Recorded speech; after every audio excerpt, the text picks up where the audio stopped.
더 강력. 안녕하세요.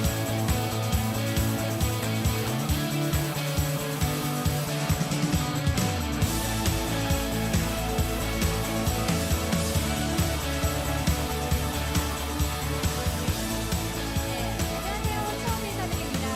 저는 앞으로 여러분들과 함께할 인텔 오버워치 에이펙스 아나운서 강민지입니다. 전 세계가 주목하고 있는 게임 오버워치 첫 번째 공식 리그로 여러분들을 뵙게 돼서 정말 영광인데요. 지금 이 현장은 스타디움의 모든 좌석이 가득 차 있습니다. 그 열기가 어마어마한데요. 블리자드와 OGN이 함께하는 저희 에이펙스 리그 앞으로 2달여간 월수 금요일 여러분들 곁에 찾아뵐 예정이니까요. 많은 사랑 부탁드리면서 저 또한 길에 부응할 수 있게 열심히 노력하겠습니다. 자, 그럼 인텔 오버워치 에이펙스 리그 제 역사의 첫 페이지 지금 시작합니다.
Overwatch Apex Season 1 Round Robin.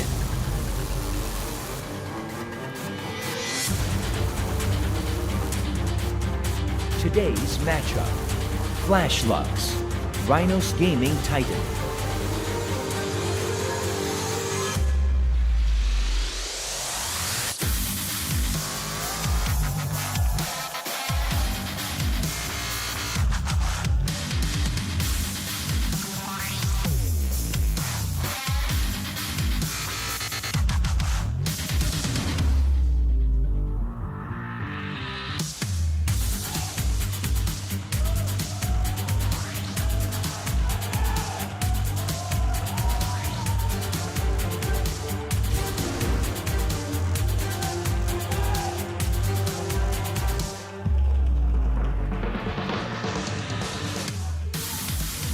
Hey guys, welcome to Intel Overwatch Apex Season 1. I'm Doe, with me is Monte Cristo, and here we go, man. It's a new game. It's Overwatch. It's going to be epic. That's right. It's our third big game together, Doe. That's right. League of Yes. Legends, StarCraft 2, now Overwatch that we're casting together. Couldn't be happier to be here. And I am just so excited. A big international tournament. We haven't seen it at this scale since the very early days in 2012 in League of Legends, where we had all of the foreign teams come over and play pre-LCS.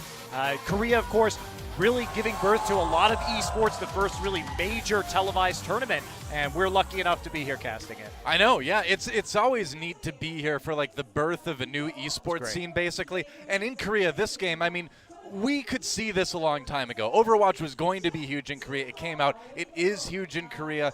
The fan base loves it.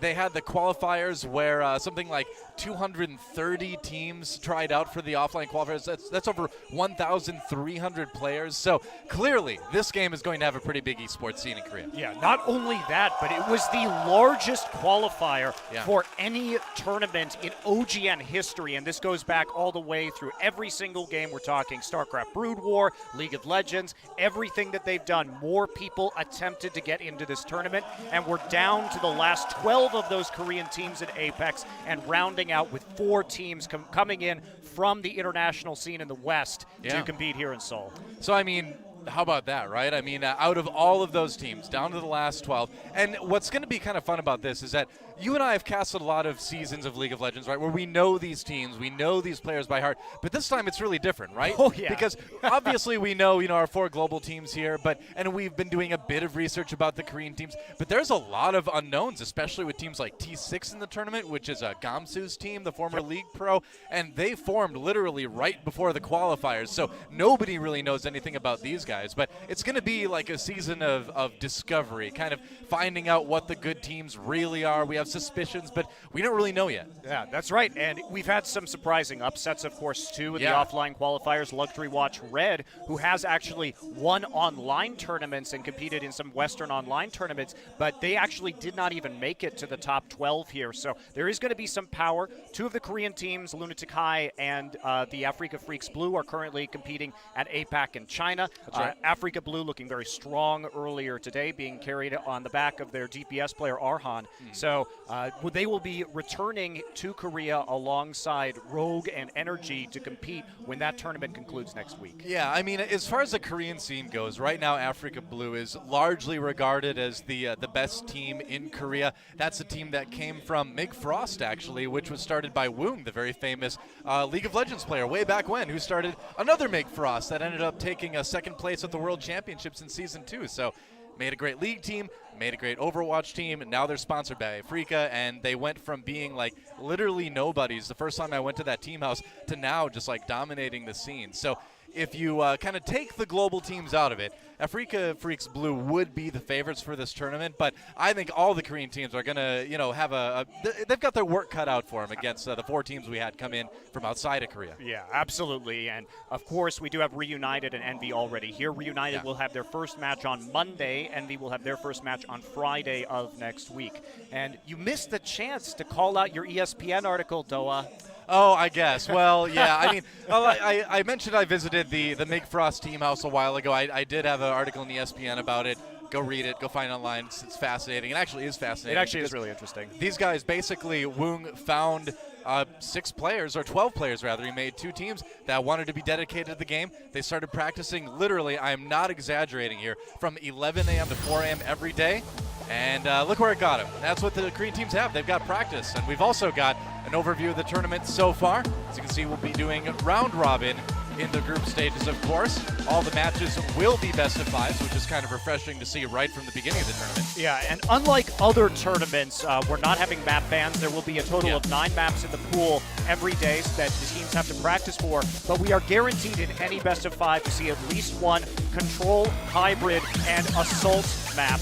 And then after that will be a payload from set 4 and another hybrid map should it go to that 5th match. That's right.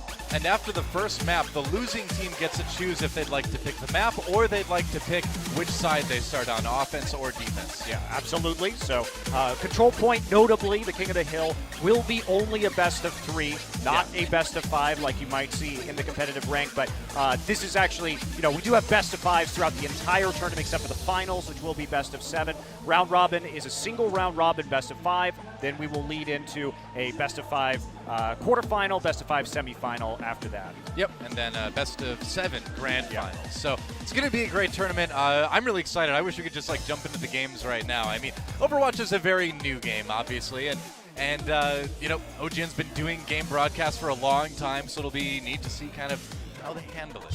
It's kind of a mystery for us too. It is. It'll be a pleasant surprise. It will be. I hope so. Well, as you can see, online qualifier, that got broken down into 64 teams that advanced to the offline qualifier. And out of that, eventually, we had the top 12 teams, and then they added into that the 4 teams from outside of Korea. And there we have it, our round of 16. Yeah, and of the 24 teams advancing, 12 of the teams did make it into the challenger or amateur side of this tournament. Right. So they will have their own lower 12 bracket to go through. We will not be broadcasting that, just the Apex League of these top 16 teams. Right. That challenger is going to be good too, though, man. LW Red, Africa Freaks Red down there, eHome as well. I mean, so many good teams. You and I were looking at the Korean scene a lot coming into this, and there were a lot of teams that really should have been shoo-ins, according to everybody, to get into this tournament, and probably about half of them didn't make it. We have a lot of really new teams in this tournament. Yeah, absolutely. Huge prize pool, of course, as well. Yeah, 200 awesome. million won, a prize pool about $200,000. But it's also the fight money. They've changed up the format a little bit, so teams will be getting money for every match they play now. Right, exactly. If you win, you get 80% of that 1 million won. So roughly around $750, $800 or so. If you lose, you get 20%, but hey, at least you get something for showing up. And that's in addition to what the teams are already making from just their placement in the tournament overall. And there are our groups. Obviously, a lot of teams to look out for today. We're taking a match from Group A and Group B on today's broadcast. We'll pick it up again with the different groups on Monday. Yeah, and just taking a look at this teams look out for, of course, all the Western teams going to be quite strong in this tournament. Oh, yeah. Again, Africa Freaks Blue, RG Titan, which you'll see today, potentially top-end teams alongside Lunatic High and Team Kongdu Panthera. They actually just won the Danhwa X tournament hosted here in Korea. So they have already been a tournament winner domestically, so we'll see how they shape up against Reunited in Group D. Both Kongdu teams making into the tournament, which is pretty big. It's the only organization that had both of their teams make it in, and even though that organization's a bit of a joke in league maybe, they seem pretty good in Overwatch. So we'll see how they do. Today's matchups, Flashlux taking on RG Titan, Rhinos Gaming Titan, and then BK Star is going to be going up against Kongdu Unsia. Yeah. So that'll be interesting. Kongdu, they have Panthera and Unsia. And you know what that means, Panthera Unsia? That's the scientific name for a snow leopard. Oh, very nice. That's where it came from. Well, they do have the leopard eye as their logo, so Makes sense. It's breaking it into those two different teams.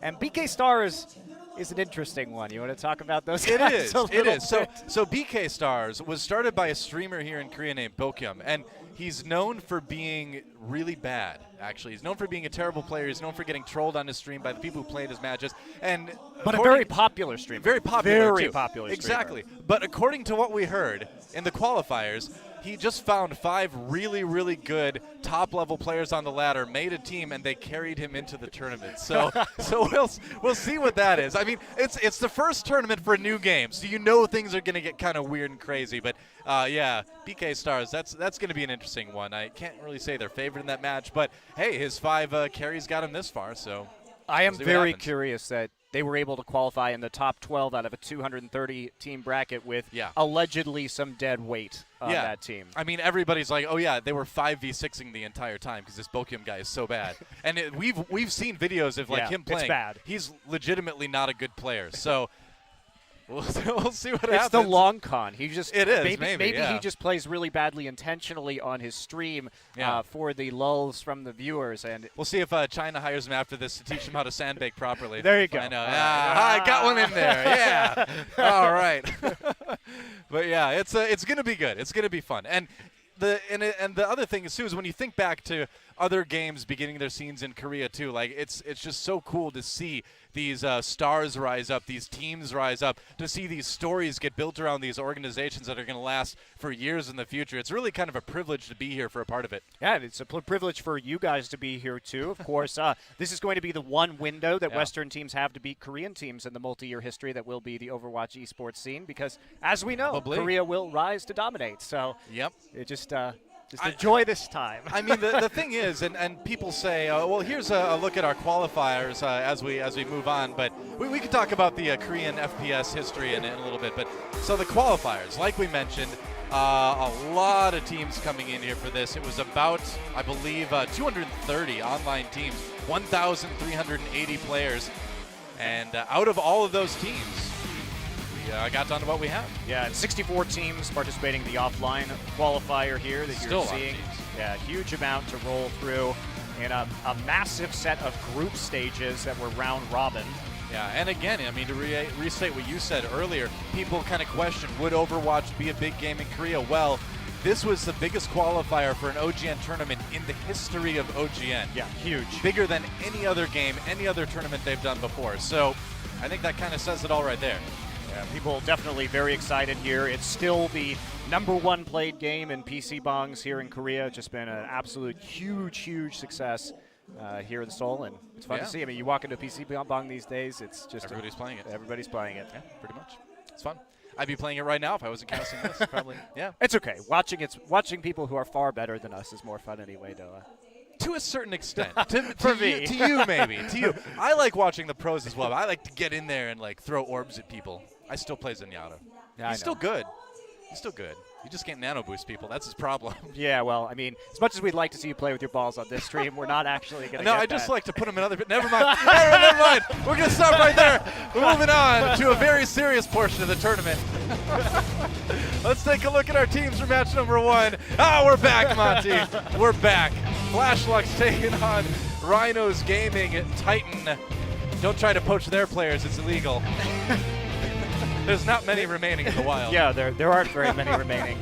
That's right. So teams were allowed to have a total of 8. So that's 6 obviously in the booth and two Substitute players. Substitutes. That's right. That's a word that escaped me for some reason. All right, there it is. Okay, I got your back. Flash Lux. That's right. And these guys looking pretty good. They made it through the qualifiers without dropping a single match.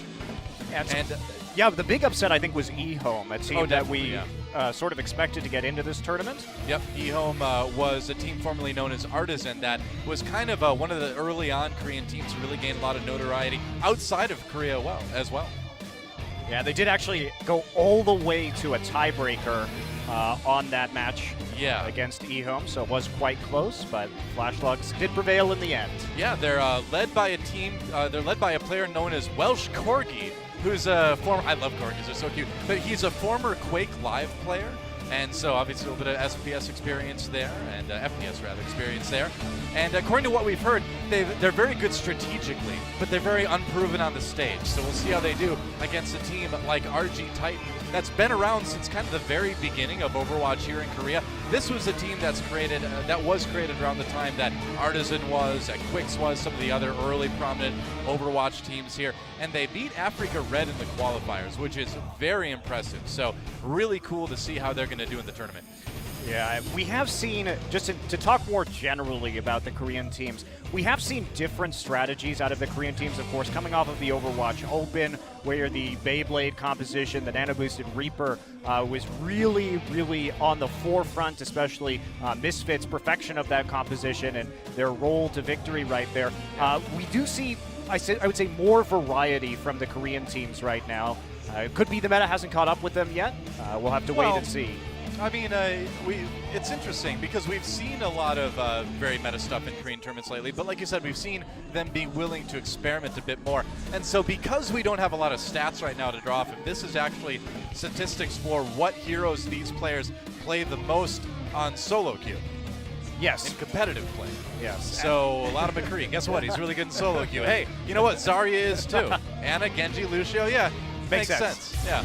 We're waiting on more statistics. It will be Nepal here. That is decided by the tournament, randomized. Yep. And so that is the OGN random selection for the control point map. And then after that, we will move to a hybrid payload map in which the losing team from set 1 will pick the map. Yep, that's right. So starting things off with control point right away. A little bit of King of the Hill action here at Apex Season 1. And I can't wait to get in the game, man. I mean, it's going to be interesting to see what these guys do, because right now King of the Hill obviously has a pretty standardized Zarya Tracer thing, but we'll see how much of that gets brought to our first match as we move in to game number 1 between Flash Lux and RG Titan, a new era of esports beginning on OGN right about now.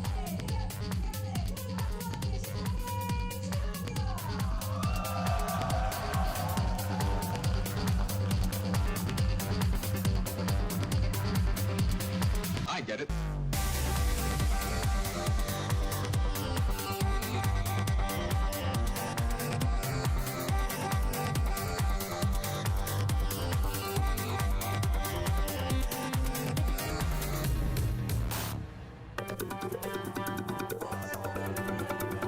All right about soon. All right, so one thing I hadn't had time to mention about Flash Lux before the match is that these guys are also the youngest team in the league. All of them are in high school except for one dude who's 20 years old. But that's crazy. Yeah. Especially because most of the Western Overwatch pros tend to skew older. A lot of them were pros in other games or semi-pros before that. That's right. All right, looks like we're ready now. Time to go. Let's get in the game.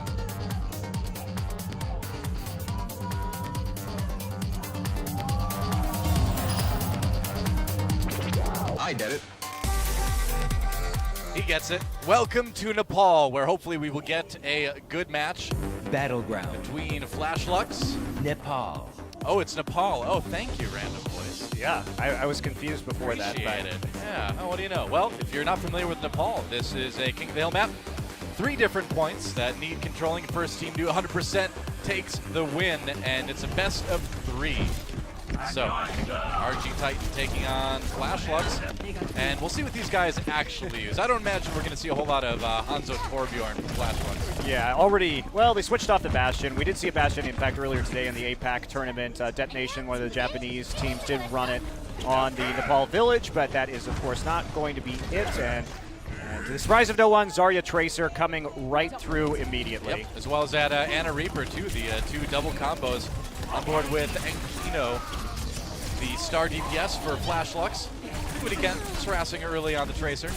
And if he gets this Anna, that could be pretty big. Yeah, we saw actually going down immediately there, so a couple fast picks too onto RG Titan.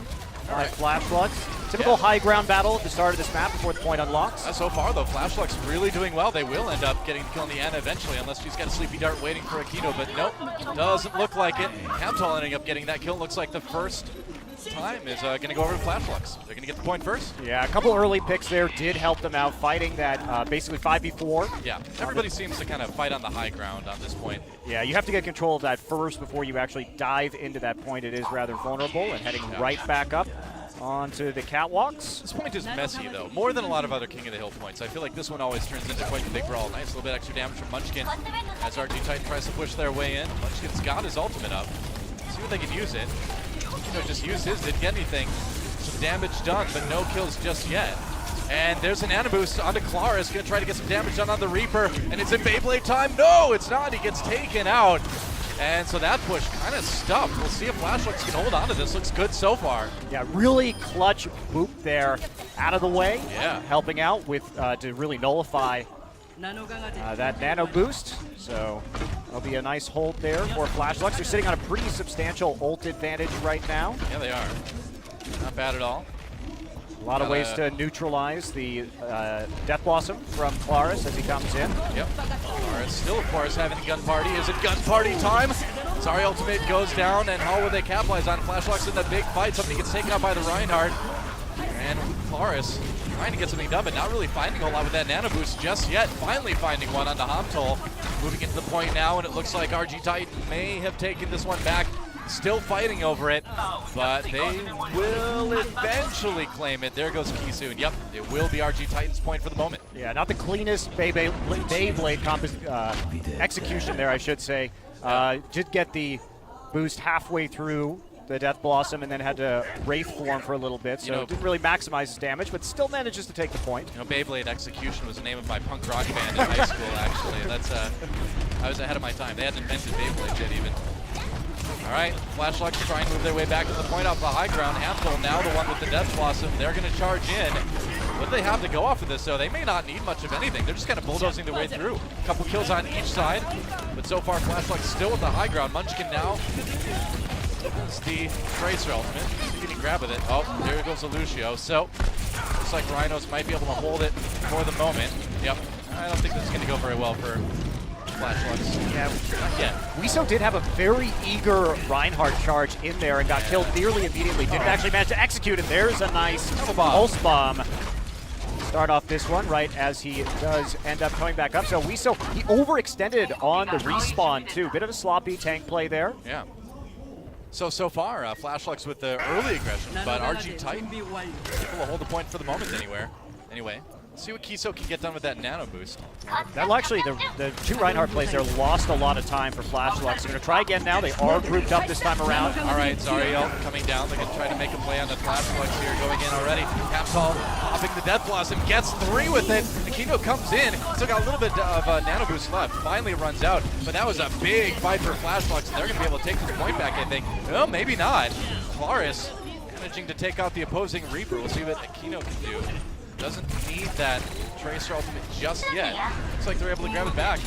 Percentage going up 91 right now for Flashlux. They may take this first point soon.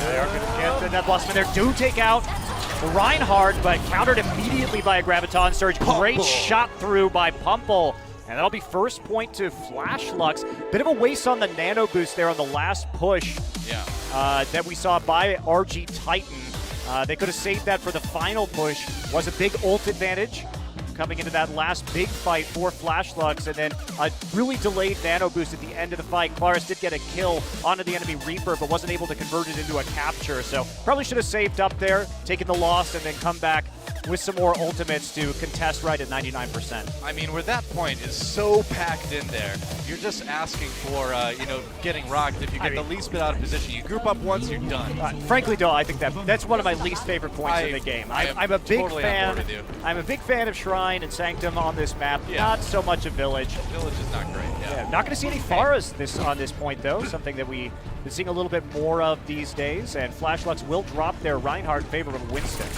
Okay, Winston generally a little bit better on the map because of the vertical mobility he can go for. Munch can try to get some damage early. They will take out Pumple right away, though. Good start for RG Titans. You'd think he'd only play Torbjorn. But nope, playing somebody taller right now. RG Titan, though, taking this first point. And Munchie doing a great job on this Tracer, just zoning, getting damage done, building up that ultimate. And so, RG Titan will be the first team to take the point here on Shrine.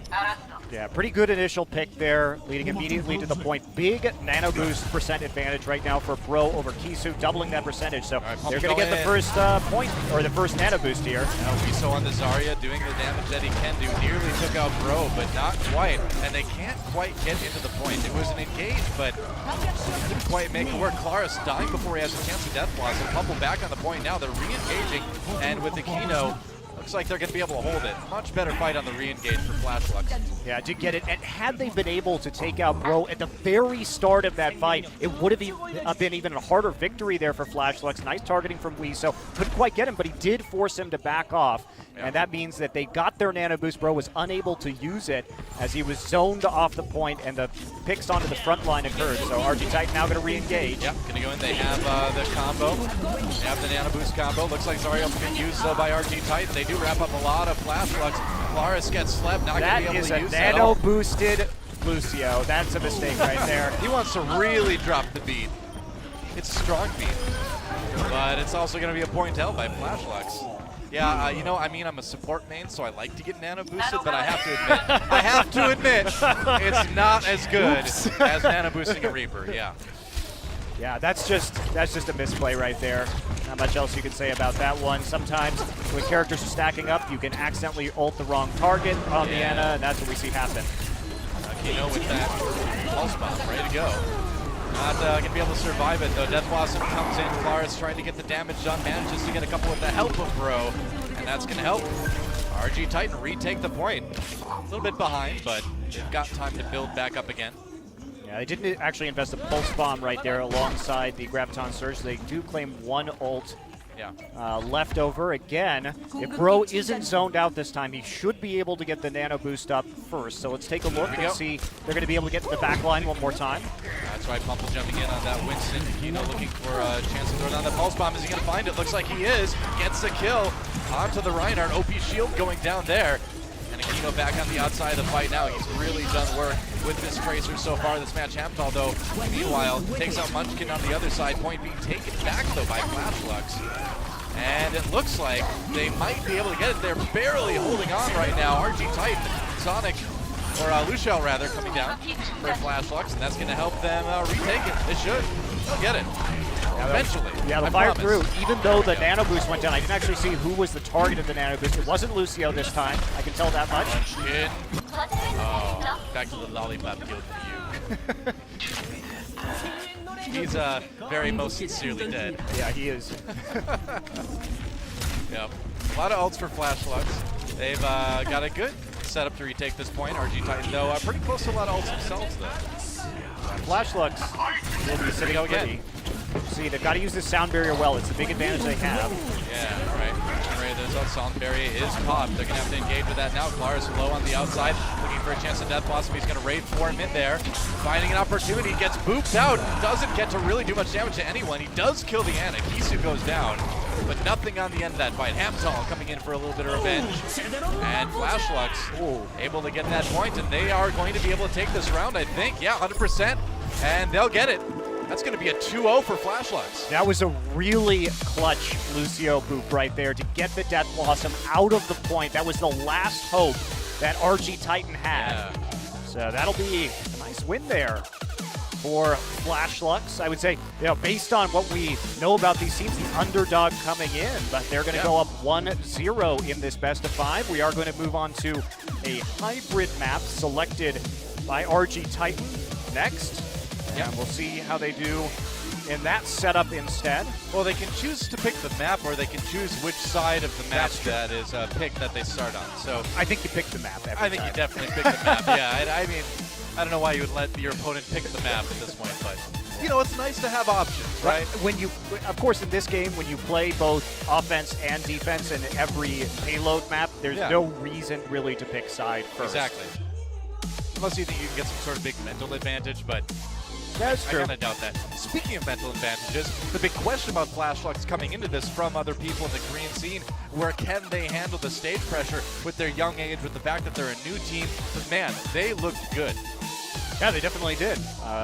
They did, I think, have some hiccups on their first attack or their attacks onto Nepal, but they figured it out by the end of the round, did end up winning that point anyway. Yeah.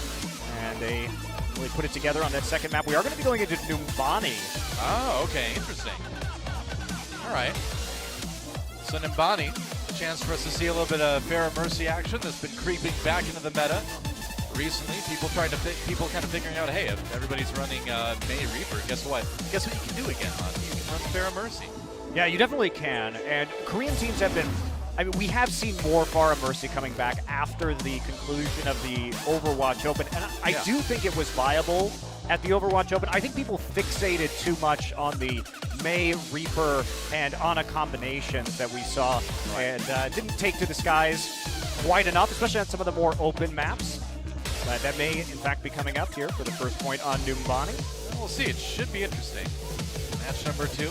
A chance for RG Titan to tie things up. Let's get in the game and see if they can do it.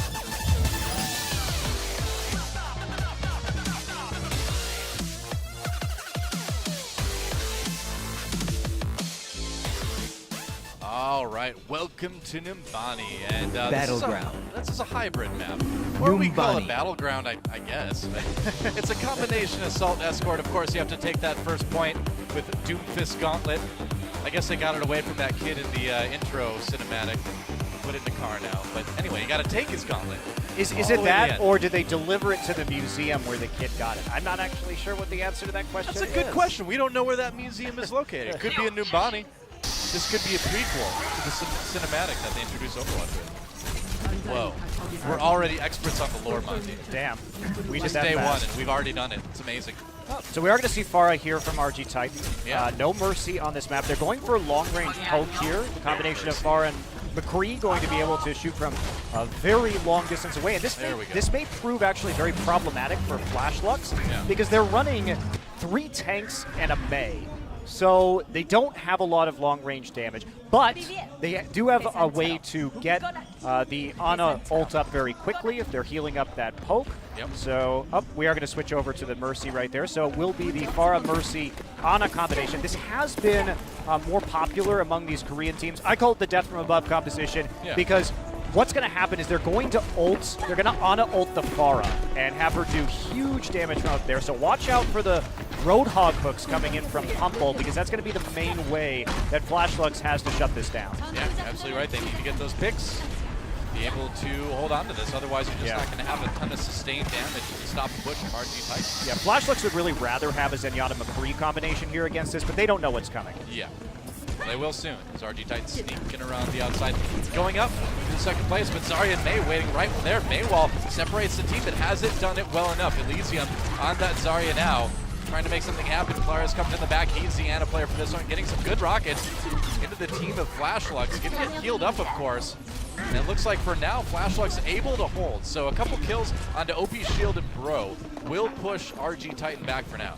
Yeah, basically an instant kill onto a Kino right there. It didn't look like he went into his ice block, but look at the switch. Already coming through to McCree. They see the Mercy, they see the Pharah, they know they have to have some long-range hit scan in order to deal with these flights that are going to be coming in. Now they're switching over some of the better tools to deal with this composition. So the element of surprise has been lost for RG Titan. Here we come again. Humble trying to go for the hook, not landing it though. Kisu gets taken out. That's 2 kills for Claris already. He's going to drop the barrage, and he's going to get 2 more. A quadra for Claris. That's a good start. Elysium picks another one Great up. flag. It's going to be a 6v1 in the end. All right, RG Titan should be able to take it. Let's watch a replay of that right away. Yeah, just wonderful flank coming in here. You see Bamboo is going to be amping his damage by 30% with the Mercy Beam, and it was very well coordinated. They distracted them with the push through the upper hallway onto the balcony, and then that was just a great flank coming through from the Pharah while they were distracted. So that'll be an easy first point here. Yeah, Pumple switching over to the Winston now. So going to try to get to the back line, jump on the Ana, jump on the Percy, the McCree maybe as well. Mars taking some molten plasma to the face. At least that's what I assume Zarya is shooting. It is a plasma. It is plasma. You're right. There you go. All right, well, speaking of plasma, Graviton goes goodbye. down, and that's going to be, oh, wow. All right, well, Nano boosted Reinhardt tends to do that. Yeah, they used a couple of their ultimates right there. Weeso actually saving the Earth Shatter, so they're going to have that tool, realizing that they only needed really to invest the Graviton Surge and the Nano Boost in that push. They get a multi-kill, so RG Titan going to be coming back right now. No barrage for the Pharah, but they do have the Nano Boost for the Pharah if they need it. That's right, Munchkin 2 with the Deadeye. OP Shield gonna slam the McCree rather, into the wall. RG Titan with a good start, but there's the Graviton Surge coming in from Zarya. Able to get a couple kills here. That was 2 with the Deadeye from Munchkin, I believe. And a decent push coming together for RG Titan. They're moving us along pretty quickly. Another kill onto the Zarya. All right, this DPS, man, this combo for Claris and Munchkin, it's really doing well for RG Titan so far. You know, I'm impressed that both of these teams have shown some pretty good ult management so far. They haven't been over-committing ults. Sometimes you see players not communicating well and using more ults than they have to, but nice hold there. They didn't try and finish things off with the barrage. Patient. Bro is going to be moving forward again. We do have about equal percents on that Nano Boost, so we'll see who can get it first. Oh, yeah, okay. Earth Shatter comes down. Claris backing away. He's got the barrage in case people come in a little bit too far. So far, the push looking good for RG.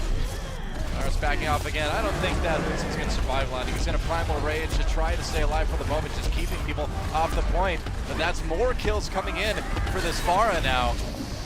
And RG Titan, they're getting stalled a little bit, but the push continues. Yeah, kind of a waste of the Primal Rage, actually. It did delay the pushing of the cart by a little bit, and maybe got some respawn timers up there, but I think you may want that to actually shove people off right as they get a little bit closer here towards the end, and you have some more backup. And Nano Boost's going to come in for the Reinhardt. That's right, and Claris actually gets a huge barrage off. That's 2 kills for him. Elysium helping out as well. This push already looking good for RG Titan. Pumple just can't do enough by himself on this Winston. Munchkin fighting people off in the back. And he's going to cover the spawns as they try to push it. Goodbye, Lucio. You've been dropped. Yeah, and harder than your beat. Definitely hard, way harder than the beat. Diva time. Here comes Wiso on the Diva. Yeah, they do. Still there. Deadeye picks up 1. Yeah, Bamboo still needs to stay.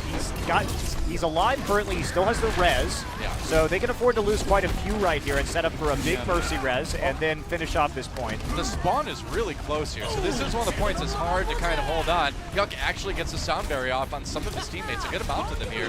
And RG Titan, they seem to be holding on to the point. There's the Nano Boost. Lars has a barrage again. Yeah, that's right. Nano Boost ending up being used on the McCree, I believe. Yep. And that should be about it as they clear the last of Flash Flux off of the point. Oh, May, being annoying. They are holding on like what is it?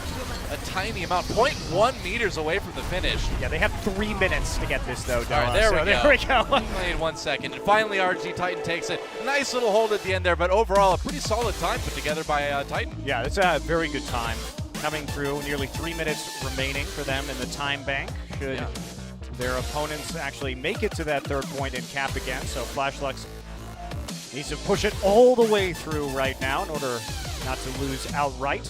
So we'll see how that goes for them coming through. That was a very impressive push, and they never really got a chance to shut down either Claris or the Mercy Bamboo onto RG Titan. They tried a little bit with the Winston, but they were not able to get straight into the back there. Their McCree was also routinely zoned out, so pretty free DPS from the air from that combination, and They got to be a little bit, I think, better about getting onto the Mercy if possible.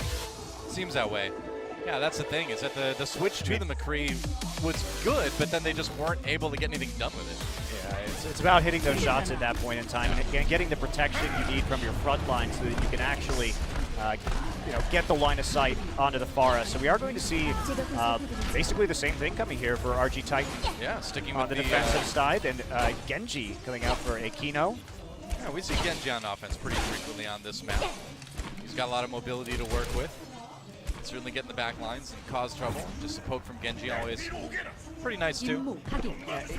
You know, Genji against the Pharah though, yeah, great against the barrage, but unlike some of the hit scan DPS, it's not an instant return on the damage, so it can be a little bit harder to close the gap. And also, good Pharah players, of course, will be aiming at the Genji's feet or around him when he's on the ground with the splash damage on the rockets. So it can be a little bit more challenging to play a Genji against the kind of composition that RG Titan is running. Well, see what they can do. And you got to wonder how much Flashlucks expects the Pharah to be coming out on defense for Titan. Find out. I mean, I think if I'm RG Titan, I realize that they can't kill the Pharah in the last game, so might as well just try it again and see if you can have the same kind of luck, because Claris was basically untouched. Give it a shot. Claris on that Pharah. They're going to try to come in from the second floor. As we usually see, kill comes in for Kisu already. And so the push for Flashlucks already turning into a 6v5, dropping onto the point now. Titan push back a little bit. Kino on the outside. This is what he's really good at, chasing down that Mercy. That's what he's trying to do, preventing the resurrect. Can he do it though? Mercy getting healed by the Ana, trying to keep Bamboo alive, but he can't do it. Aquino doing work on this Genji, and looks like Flashlucks may be able to take this point right away. Hamdall getting a couple on that Zarya, and wow, successful first push. Well, there you go. No, they decided that they were going to switch up their strategy. Instead of going for the McCree and trying to hit these flying targets from a long way away, they decide, hey, Akino's going to play the Genji, go into the back line himself. They also have, of course, the Winston to use that dive composition. Again, this time they're able to make it work, get rid of the Mercy, but see how it goes on this run here to point number 2. Positioning-wise, it was really smooth. They push RG Titan down off of the high ground, then that lets Aquino and Genji jump over to the ledge on the other side and be able to shoot from the high ground from above. Speaking of Genji going in with that nano boost, meanwhile Graviton Surge used on the Flashlucks. They're going to lose a few people, but overall it's still a good fight for Flashlucks. Aquino doing work on that nano boost in Genji. A couple kills, and it looks like they'll be able to keep this payload rolling, or floating, I guess. Yeah, and they come away with a lot of good ults. They used a couple right there. Well, 3 in fact, the Nano Boost and the Sound Barrier and the Dragon Blade. Got the kills they needed. So again, Flashlucks not overcommitting here, keeping their ult economy strong, and RG Titan not with a huge amount of an advantage here to work with when it comes to those ultimates. RG Titan needs a sneaky Reaper moment. They need to get the Beyblade going. Claris drops a barrage. That might be a good angle. Meanwhile, Munchkin comes in with the Nano Boost on the Death Blossom. Claris the one getting a couple kills here. Looks good for RG Titan right off the bat, as Munchkin's still alive on that Reaper. Picks up another one. Looks like pretty even kills traded so far, but Flashlucks again winning the fight. Yeah, keep on pushing forward. Taking out. Yeah, pushing for now anyway. The unfortunately named Pumple.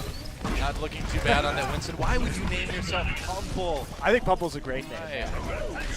It's not. I don't know what you're talking about. It's not. All right, well, Flashlucks here, they continue to find themselves with an advantage. The Dragon Blade's back up. They're going to wait on Kisu here. Yeah.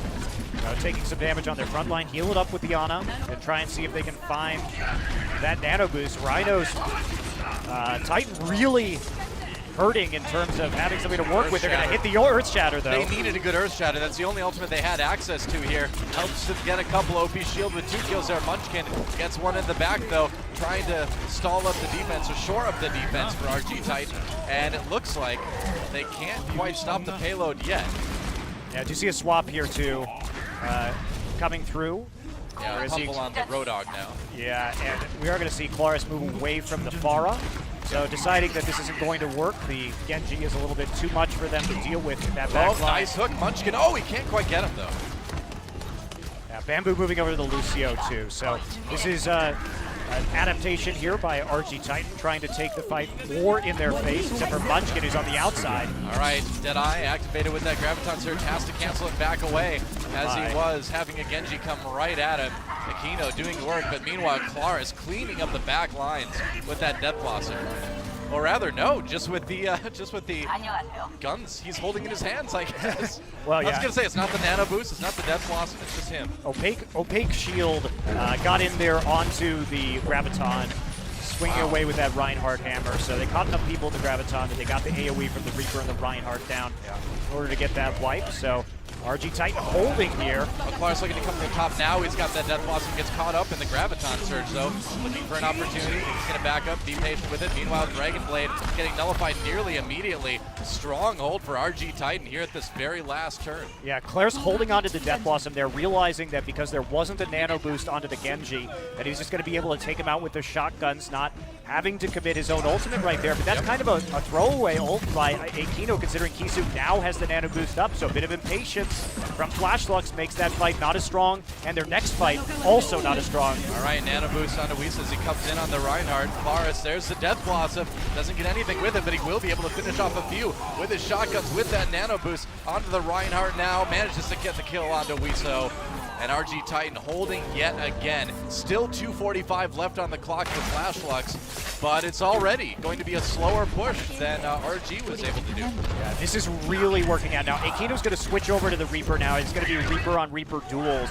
The Genji not working out. So we do see both these teams adapting in terms of their composition as the match goes on. It's going to be a more brawl around the point now, as we see Reaper on Reaper action. Graviton Surge, combined with that Deadeye, we'll see if we can get. Oh my! He gets 4! I believe that was 4 with it.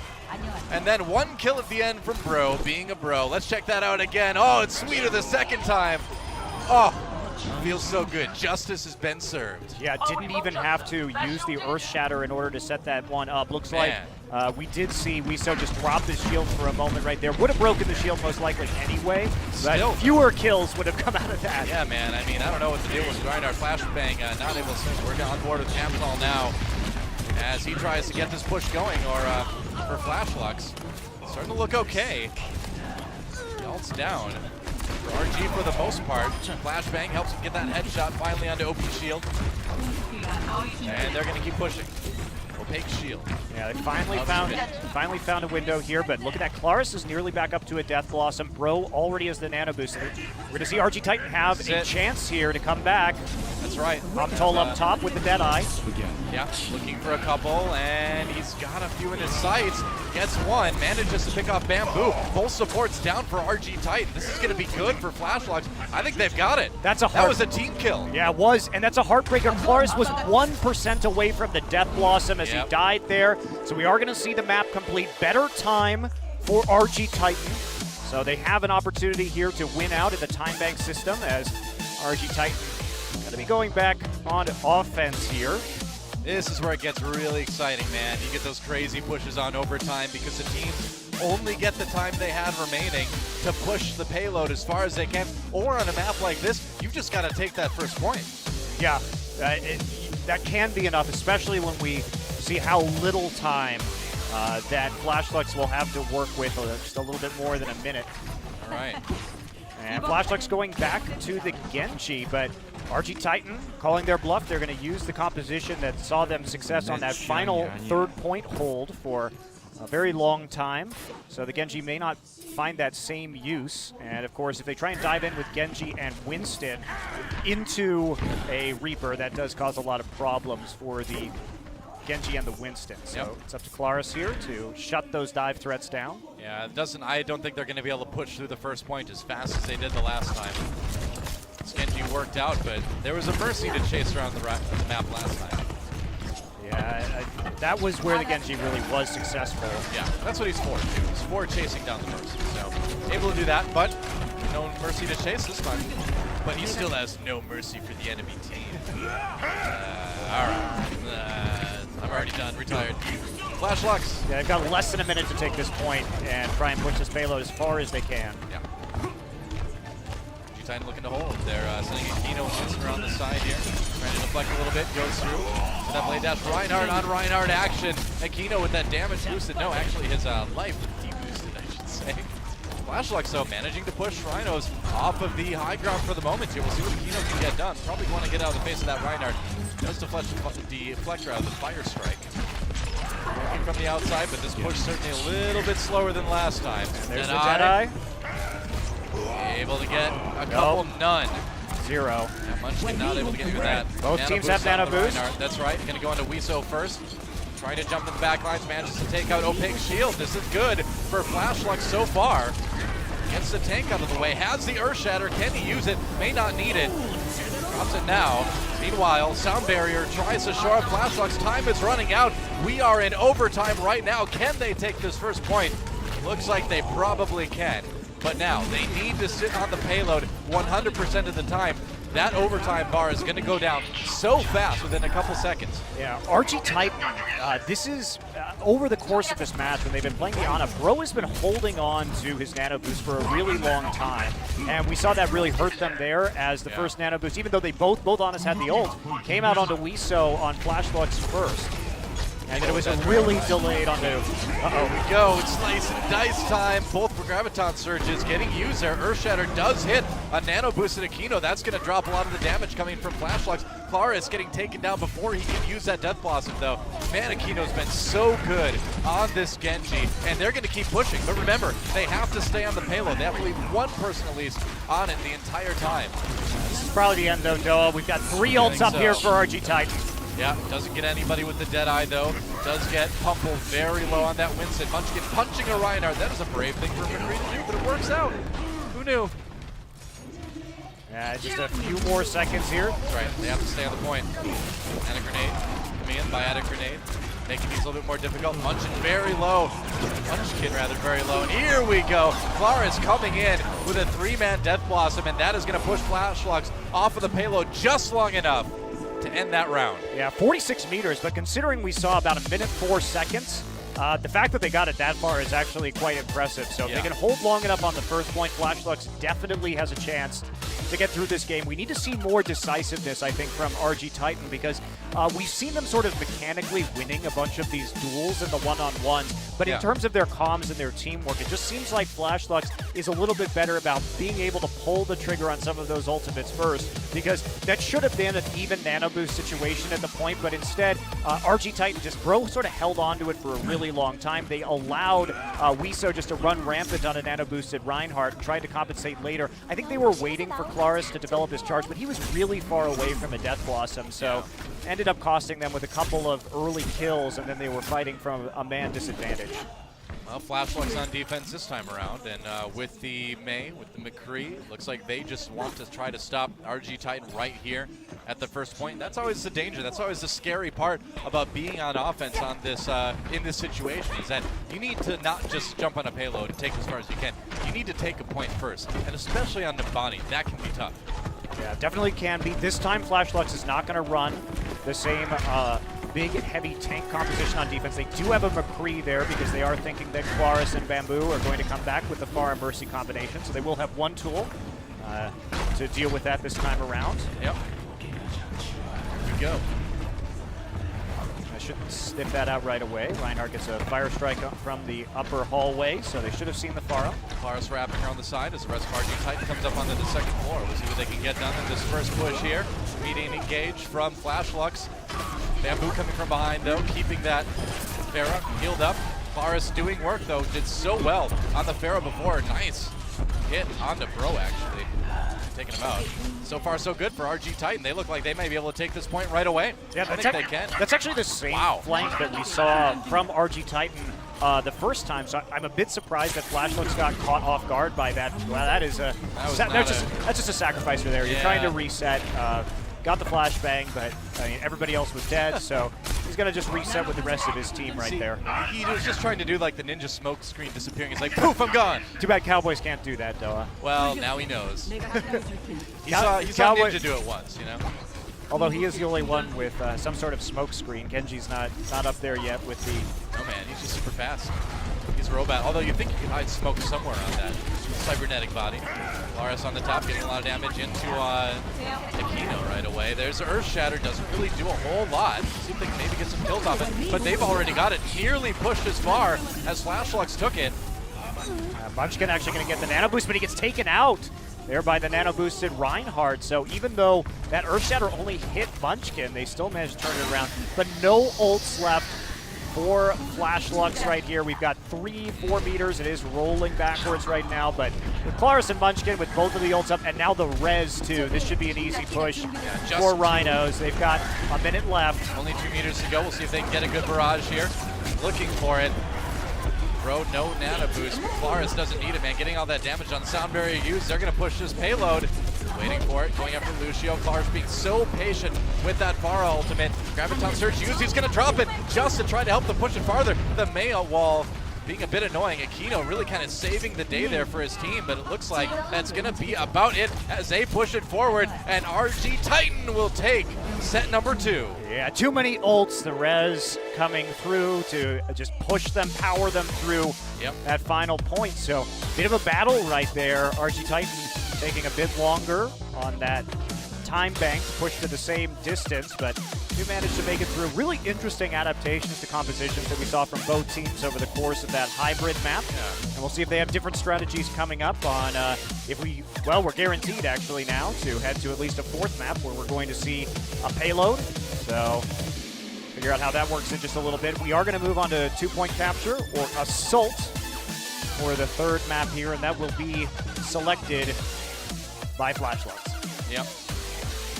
Again, because why would you rather pick Why would you pick the rather side? than the map? Yeah, I don't know. What do you think? What do you think they'll pick? That's a dumb question because we've never seen these guys play before. We just have no idea. I have no idea what We their don't know. preferences are, We Doa. don't know what their good maps are. We're just learning right along with you, the viewer. Thank you for joining us. Man, this is so cool. We've been waiting so long. Like, seriously, we've been waiting to cast Overwatch for about a year now, so it's good to finally get into it. Temple of Anubis is going to be the assault map that we will go to in set number 3 here on the opening day of the Intel Overwatch Apex Season 1. It's definitely my favorite assault map that we have. I love Temple of Anubis. I think the spawns are a bit messed up, of course, but I just love this map. I don't know why. I just always have fun with it. So we are going to be heading into this one post-haste. That's right. Here we go. Match number 3. Who breaks the tie? Let's find out.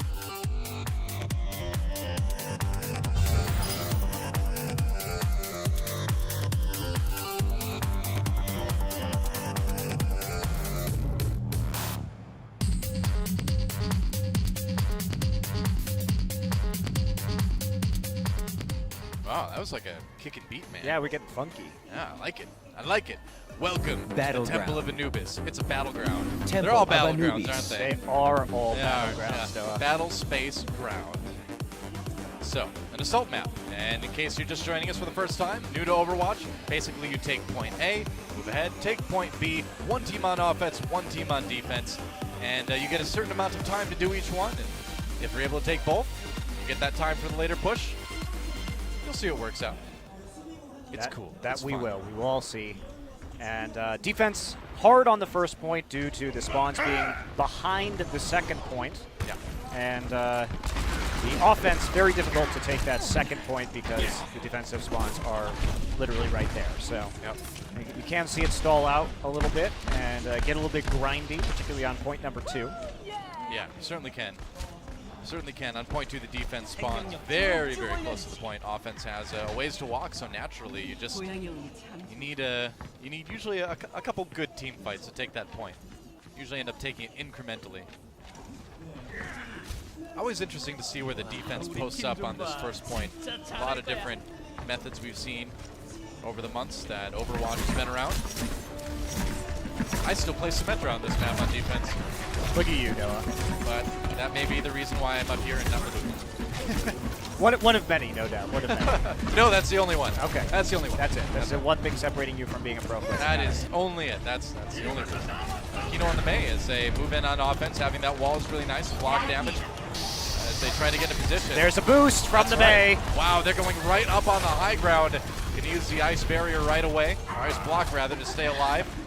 But it looks like RG Titan going to be able to hold this one pretty nicely. I mean, it was a fairly obvious approach. We'll put it that way. Well, you know, that's been a really popular tactic that Energy has been using recently to boost with a Mei wall right there. But when the entire team from RG Titan, especially with a Reaper and a Reinhardt, is standing there while you come up, you are going to eat a ridiculous amount of damage. It is cute, but you can't have the enemy team defending right there in that circumstance. So Flashlux, over eager. I don't think they should try this again. Yeah, they are going to go around the left side this time. And there's a Widowmaker in this game, and Aquino's going to get popped in the dome there by Munchkin. I wonder if he'll stick on that Widowmaker or not. Not a great start.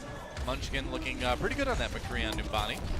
Seems to be a hero he handles well. Yeah. Meanwhile, the ultimate's building up for RG Titan. They should have a pretty strong defense. Looks like Aquino going to stay on that Widowmaker. Oh, nearly picks off Yup with that headshot. Very close, skirting around the edge of the shield. It's so hard to deal with this, though, but they are going to actually turn the Reinhardt, so opportunity right now. Deadeye looking for a couple kills. Nice shot! Nice. Wow, Aquino saves a day, snipes a Deadeyeing McCree. Meanwhile, Hamtal coming in on top with that nano-boosted Reaper. Looking okay for Flashlux at the moment. He's going to go ahead and chase this other Reaper down. Claris getting taken out, and Flashlux should be able to take this first point.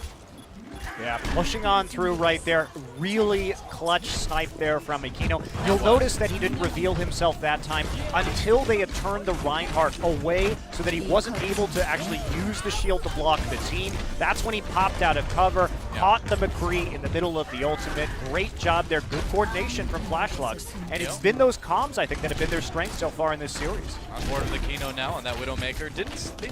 I didn't think we'd see Widowmaker so early in the tournament, but here we are.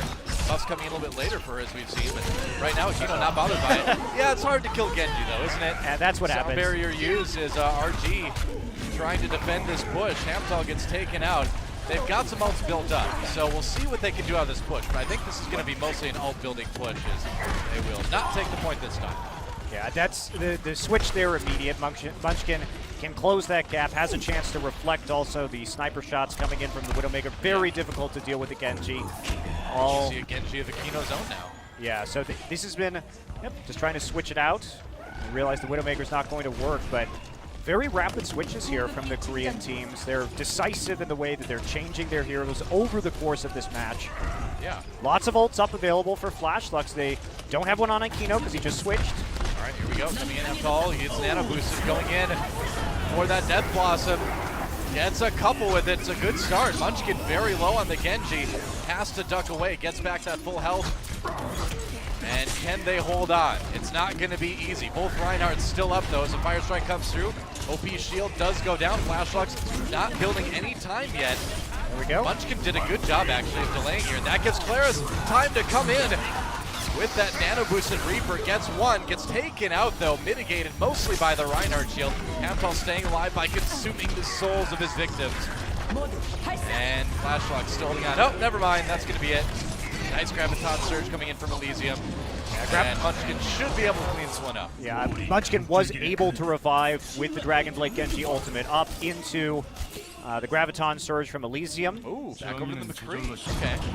Yeah, to deal with the Genji. So what they saw right there was they know that Flashlux used 5 ults on that push, and they know that Aquino just switched. So the main ult they have to worry about on the next push is going to be a nano-boosted Genji ultimate. So with the McCree's going to try and shut that down with a flashbang as he comes in. Hamtal very close as well, but flashbang works just as well on the gun party. Okay, Earth Shatter. Use Hamtal, slowed up, pin, still alive for the moment, manages to Wraith form his way out of that. Can he get anything done though with this? He's so low. No, finally gets slammed down as Claris takes out 3 with his Reaper. Sound Barrier was used as well though, so RG gonna be a little bit light on ultimates for this next push. Yeah. Meanwhile, Graviton Surge should be up for Flashlux. Yeah, really good shutdown right there. Immediate response with the Earth Shatter. Yeah. Onto the nano boosted Reaper. Is that a wireless mouse? Wow, impressive. Dude, that's bold. Yeah, no kidding, man. All All right, he doesn't need no latency. Good latency. Couple. Jumping over the map. Nice Graviton Surge from behind. Amtal comes in, drops a Death Blossom, and he drops RG Titan along with it. Wow, getting the angle there by actually rocket jumping with the Zarya into positioning, using that right click, and that sets up the angle, and that's going to be a capture. Nicely done by Flashlux. Good positioning. Again, their coordination. Zarya gets in from behind, sets up the Reaper ultimate into that team fight. Very impressive. Man, that was a great mechanical play with that rocket jump on the Zarya at the end. Really good stuff. So fun match to start out the game or start the day with, and they've got some time bank, some pretty good time bank to work with here for Flashlux. So it'll be up on RG Titan to see what they can show on attack now. Man, I can't get over that. That was so good because then you present them with the situation, which way do you face the Reinhardt shield? One way, you're blocking the Zarya stuff, but you're vulnerable to the Reaper. The other way, you're blocking the Reaper, you're vulnerable to the right clicks from the Zarya. Yeah, absolutely. Perfect. And if you have those shields up on Zarya too, you can shield both the Zarya, use the barrier on the Zarya and on the Reaper at the same time. So you're charging, you're going to be charging that Zarya no matter what. So yeah, great flank play. Really. That was a really well executed play. I gotta say, Flashlux for looking for being such a young team, such a high schoolers. These are high schoolers. Exactly. And the thing is, they are handling the booth so well. Yeah. They do Poised. not look nervous. No. They look like they've got everything together. And if they can keep this up, they are definitely going to be a team to watch this tournament, which is surprising because coming into this match, we were saying, and everybody else was saying, RG Titan is one of the Korean teams to keep an eye on this tournament. It's been a great match so far, and really has. Look at RG Titan. They're going for a pretty tank-light composition, considering that they're running a dive composition with the Genji and the Winston, and then backing it up with some long-range damage from the Pharah and the Mercy, as long as they stick with this comp. So basically it's going to be sort of 3 in and 3 firing from the back right here. And there's not going to be Flashlux, we could see a Mei to actually divide and conquer when 3 go in, but we're not going to see that here. Instead, another tank-heavy comp with the McCree there for the long-range damage. Well, they really like running the Road Dog on Pumble, and he hasn't had a ton of success with it yet, but this is another map where you've got a lot of hook opportunity. There's a rocket jump up there for the Pharah to get up to the high ground. Right, here they go. Gonna throw the Winston in there right away. Amtal goes down before he knows it. Claris raining death from above. Looks like a good push right off the bat for RG Titan. A couple for Munchkin as well. And they have just got Flashlux completely scattered here. So much damage coming from so many different angles. Yeah, very aggressive jump in there from RG Titan. It looks like Flashlux gonna get hunted down. Yeah, just immediate commitment. That was really good. From Opaque Shield on that Winston. Very decisive pressure, and they are going to get an extremely fast point number 1. I feel like over the months, the fastest I've seen this point taken on a Temple of Anubis is when you have the Winston jumping in to disrupt, and then you have multiple damage options coming from different sides. You need to kind of divide and conquer the defense on that first point. And we've got Barrage up here and a res. No ults for Flashlux outside of the nano boost. Oh, this could be fast, although they do take out Claris really quick. They need it. Leaves him waiting for that Graviton Surge. Probably not going to end up using it. No, he does go ahead and drop it right there. Brings in all of Flashlux. A couple of kills. Claris back up again. Got Brock back with the Mercy res, I believe. Munchkin looking for targets on that Genji, but he doesn't have much, as it looks like Flashlux holding on with a couple tanks here. Genji a little bit annoying to deal with. Meanwhile, be shield back through. Yeah, RG Titan. The fact that Claris died so quickly right there did end up getting focused down by the Zarya. Pumble on Flashlux means that they traded a lot of ult charge, and now Flashlux sitting pretty on 4 ults to 1, and nobody really close on RG Titan either. Well, it's too bad, because now this is going to be definitely a long take if really RG Titan is able to take it. They had that first chance is probably their best chance to have a good time here. It's going to take a little while now. OP Shield jumping in from behind. He's got the Primal Rage. He's going to do it, try to knock away the Reaper, keep that ultimate from coming in, occupying the Ana as well. Nano boost, though, onto Guiso. Meanwhile, Graviton Surge used on RG Titan. OP Shield, though, gets a couple of kills. Pumple coming back in on Zarya now. Sound barrier used for Flashlux, but can they really hold this point? Wow, they are actually going to make some progress here. Yeah, that's... Looks like they didn't actually get the revive off. Bamboo was killed right as he was in range of a 2-man revive. And it looks like he couldn't quite get that down, so A bit rough there. Could have been a longer duration fight for RG Titan. We'll have it up on the next one. It looked like a good start, too, because Opaque Shield was really zoning out the right heroes. I got 2 kills immediately, too. Yeah, and they weren't able to take even a single tick on the point. As you take the point, in case you're new to this, there are little tick marks a third of the way around. So you can kind of get it to a point where it stays there. You don't have to retake the entire point each time. It's like RG Titan's waiting to charge the Pharah ult, so they're going to have a combo here with Nano Boost and potentially a Pharah with the Graviton. Trying to use that Graviton Surge. And meanwhile, Claris Nano boosted.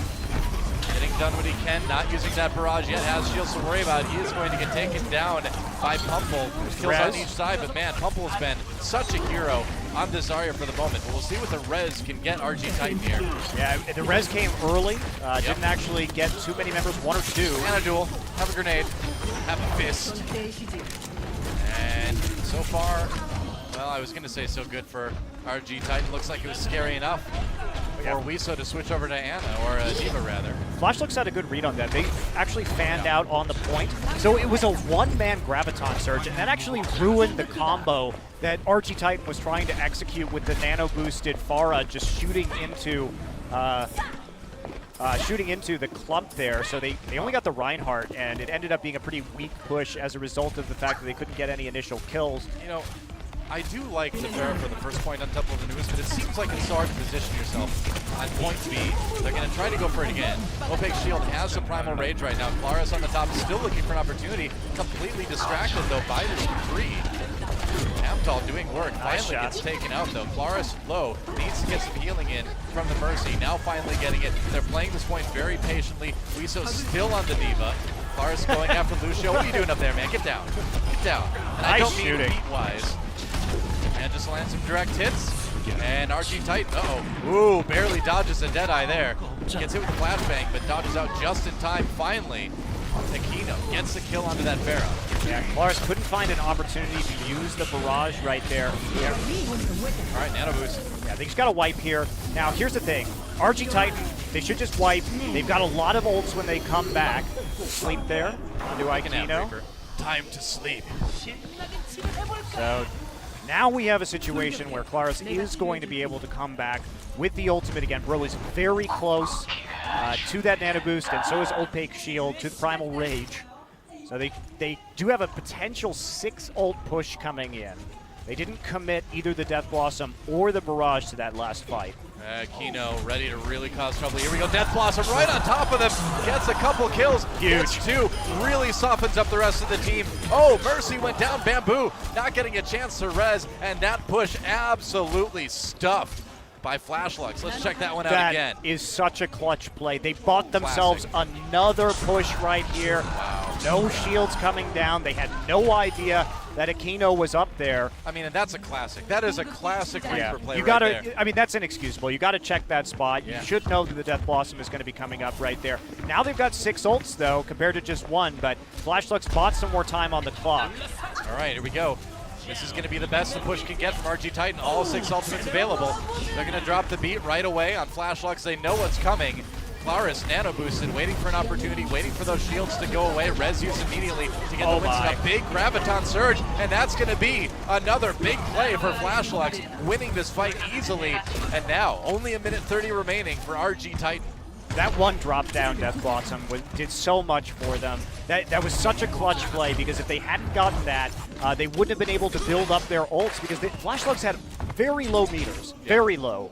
And that was going to be a 6 ult push to basically 1, maybe 2 if they were lucky, but they made the clutch play, and that allowed them to hold on a push that became less powerful over time. I like this. Switching over to the Genji now, away from the Pharah. I think it's a better choice for this one. Aquino comes in, nano boosted with that Death Blossom. He's going to get slept, but not before he gets a couple kills. It's already too late for RG Titan. Yet another push stopped, and they're going to even lose Bro at the end of it.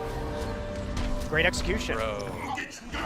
Speed boost coming in with the nano boost in order to just vault the Death Blossom Reaper into the back lines.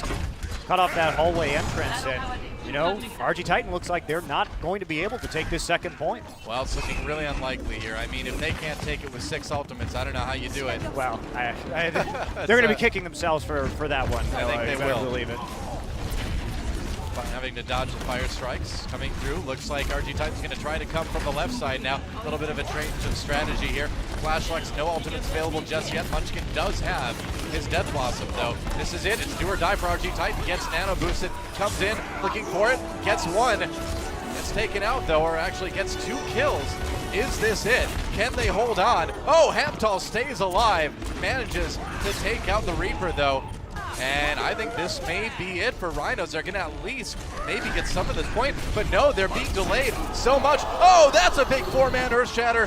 Sleep Dart does work though, so no follow-up, but it does. Again, delayed. Overtime now. All Flashlock needs to do is hold. Clariso with the Dragon Blade coming in. We'll see what they can make happen with it. Gets 1, gets 2. Overtime still going. Gets another. Rhinos Gaming Titan finally managing to put some progress on this point. It's close. Here comes the Diva. No ultimate anywhere nearby, and they're going to get it at the last moment. Yeah, they do. They get it in overtime, though, Doa, so they're not going to have any time bank to work with, which means that in order for them to force this to a tiebreaker King of the Hill point, they're going to have to hold point A for 2 minutes and 41 seconds, which is It's going to be hard, man. difficult. Here's where you bust out the Symmetry. Here's where you bust out the Bastion. Yeah, that's what we need. The Miracle Hold going to have to come through. That is a long time to take point A on this map. That definitely will need to be a pretty incredible miracle at this point. I'm just impressed with Flashlux's hold on that 6-ult push. That was an incredibly clutch performance from them. Bought them just enough time to get the Diva ult and the other tools they needed to defend against it. So Elysium going to be doing some plasma jumping here over to point A. Punch in the wall. It's got to hurt. That's how you get those knuckles strong. That's how you wrestle Siberian bears. You punch the wall a couple times. That helps you wrestle? Yeah. But she wants to hug the Siberian bears. Well, I mean, there's a fine line, you know, between hugging and wrestling when it comes to bears. Yeah, that's what I tell girls too, but they don't always understand that. That's led to some awkward conversations, though, let me tell you. I guess so. No kidding. Saying the accent too. I want to cuddle a big Siberian bear. Do you also tell them your mother Russian? No. Oh, No, I don't do that. I'm working my way up to that. Oh, okay. It's all right. Gotta take these one step at a time. Okay. Flashluck's not going to go for the Mei this time around. Yeah, well, we also what happened in that push. I think it's better to hold off on that. So moving in with the shield. Hamtal's already got down, so yeah. RG Titan holding a little bit stronger here. They try to just all power through the side, and they're going to have to fall back right now. Couldn't get a pick to start things off with the Roadhog, and no Widowmaker this time to help on the turn. So they know they have time, though. They can be a little bit patient with this first push. Yeah, they certainly can.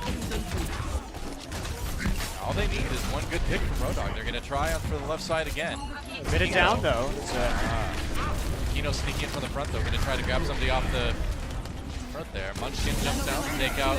Oh, actually, Aquino gets the kill on the Reaper. That's one down. Nano boost used. Tweetsa managing to pick one up here, too. Here comes Hamtal in the back lines. Getting the kills on that Reaper, though. Still, kills traded fairly evenly, but it's looking pretty good for Flashlucks to at least get onto this point. Try and take out the Genji. Yeah. Lucio has been zoned out, so now it's time to get onto the point. Flashluck's looking strong. Got to get this last hero down, and they managed to pull it off. So, Nano boosted Reaper. Gonna have to Wraith form away from that one. Comes back, it's a Reaper duel. Who will reap harder? Looks like Hamtal gets the ultimate just in time. No, it's another Death Blossom. It's like a whole Death Garden. Elysium drops that Graviton Surge, going to try to keep holding this point A. Claris comes in, got the Dragon Blade. We'll see what he can pick up with it. Looking for one, not able to get anything because of that sound barrier. Sound barrier coming down though for RG Titan as well as they continue to try to hold. The first tick on the point has not been taken yet by Flashlucks. Claris getting low but dealing a lot of damage from the side. Trying to escape, gets away to the health pack. Big health pack up on top. And he's trying to work this down right now. Yep. Nearly at the second tick already, and pretty firm hold by Flashlucks. Claris trying to poke down. He needs to get his ultimate. He's got to go in. I think they've got it. Goes in, tries to deflect for a couple kills. Not going to end up making it work. Elysium coming in on that Zarya. Has a little bit of time with the shield. Will it be enough sound barrier just to guarantee Flashlucks the point? And that will also guarantee them the win. That's right. 2-1 up now for Flash Lux as we head into a payload map, but Flash Lux was not so successful against RG Titan on Numbani. Yeah. So they seem to be strong when it comes to fighting around these points, and we'll see. They've got 2 chances now. First, a payload map, and if they fail that, another hybrid map to work with to take their first victory and the first win overall here at Apex Season 1. Yeah. Well, it's hard to call anything an upset where we are still learning so much about these teams, but I have no idea what's upsetting yet, Noah.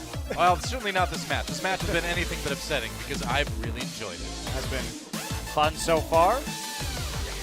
So we'll see if RG Titan's going to bounce back. Saw some strong Pharah, Anna, and Mercy play from them on Numbani, and a lot of switching up. So we'll be Dorado, the selection here. Okay. Dorado will be our payload map, and RG Titan did take Numbani. We'll see if they can repeat that success on our second payload map of the night and force a set number 5. It does seem like RG Titan feels a bit more comfortable on these payload maps. It does seem that way. But they're going to have to take both of them. We will see.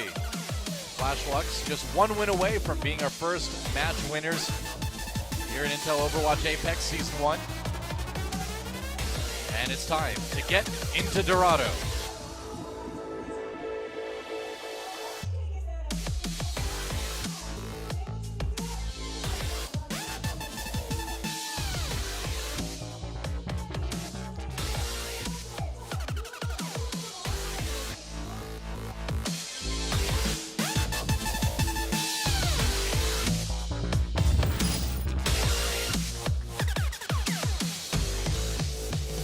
Here we go. Welcome to Dorado. Already the Korean caster's trolling me, man.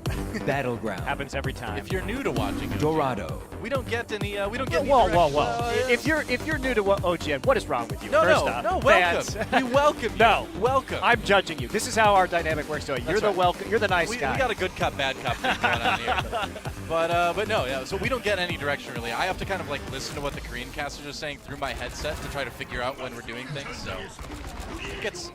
We won't say awkward. We'll say fun. It gets fun once in a while. Just like we're going to have on this map in Bamboo, whipping out the Zenyatta this time around. First time we have seen I like it.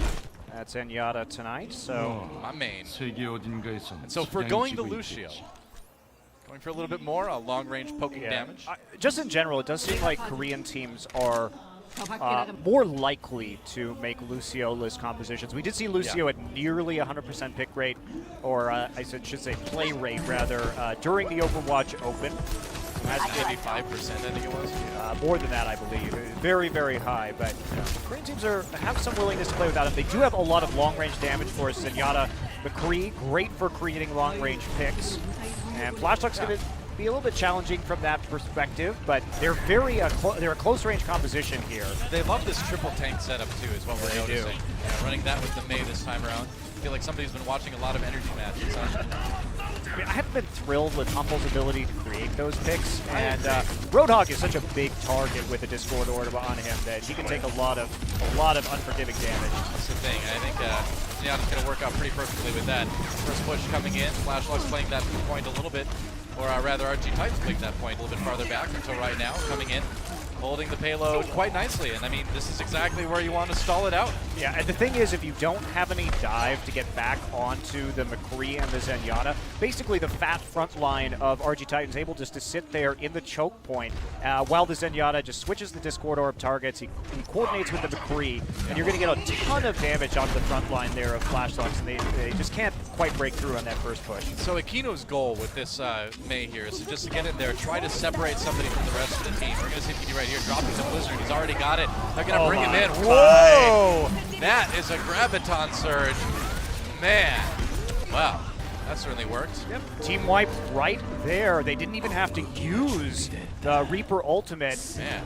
Enough damage was done. They still have their nano boost too. Well, so the Reaper and the Reinhardt from RG Titan combining just for that AoE damage. We see them execute that combo well before. Yeah. And they get it once again. Flashlucks, they're going to finally switch to the Tracer. So now they've got some backline threat. They've got to deal with the Zenyatta. Asmina backline, Amphal trying to get in there. Meanwhile, Claris dropping the Death Blossom, coming in from the top. Yep. Still able to get a lot of damage done. Yeah, 3 kills for that Reaper.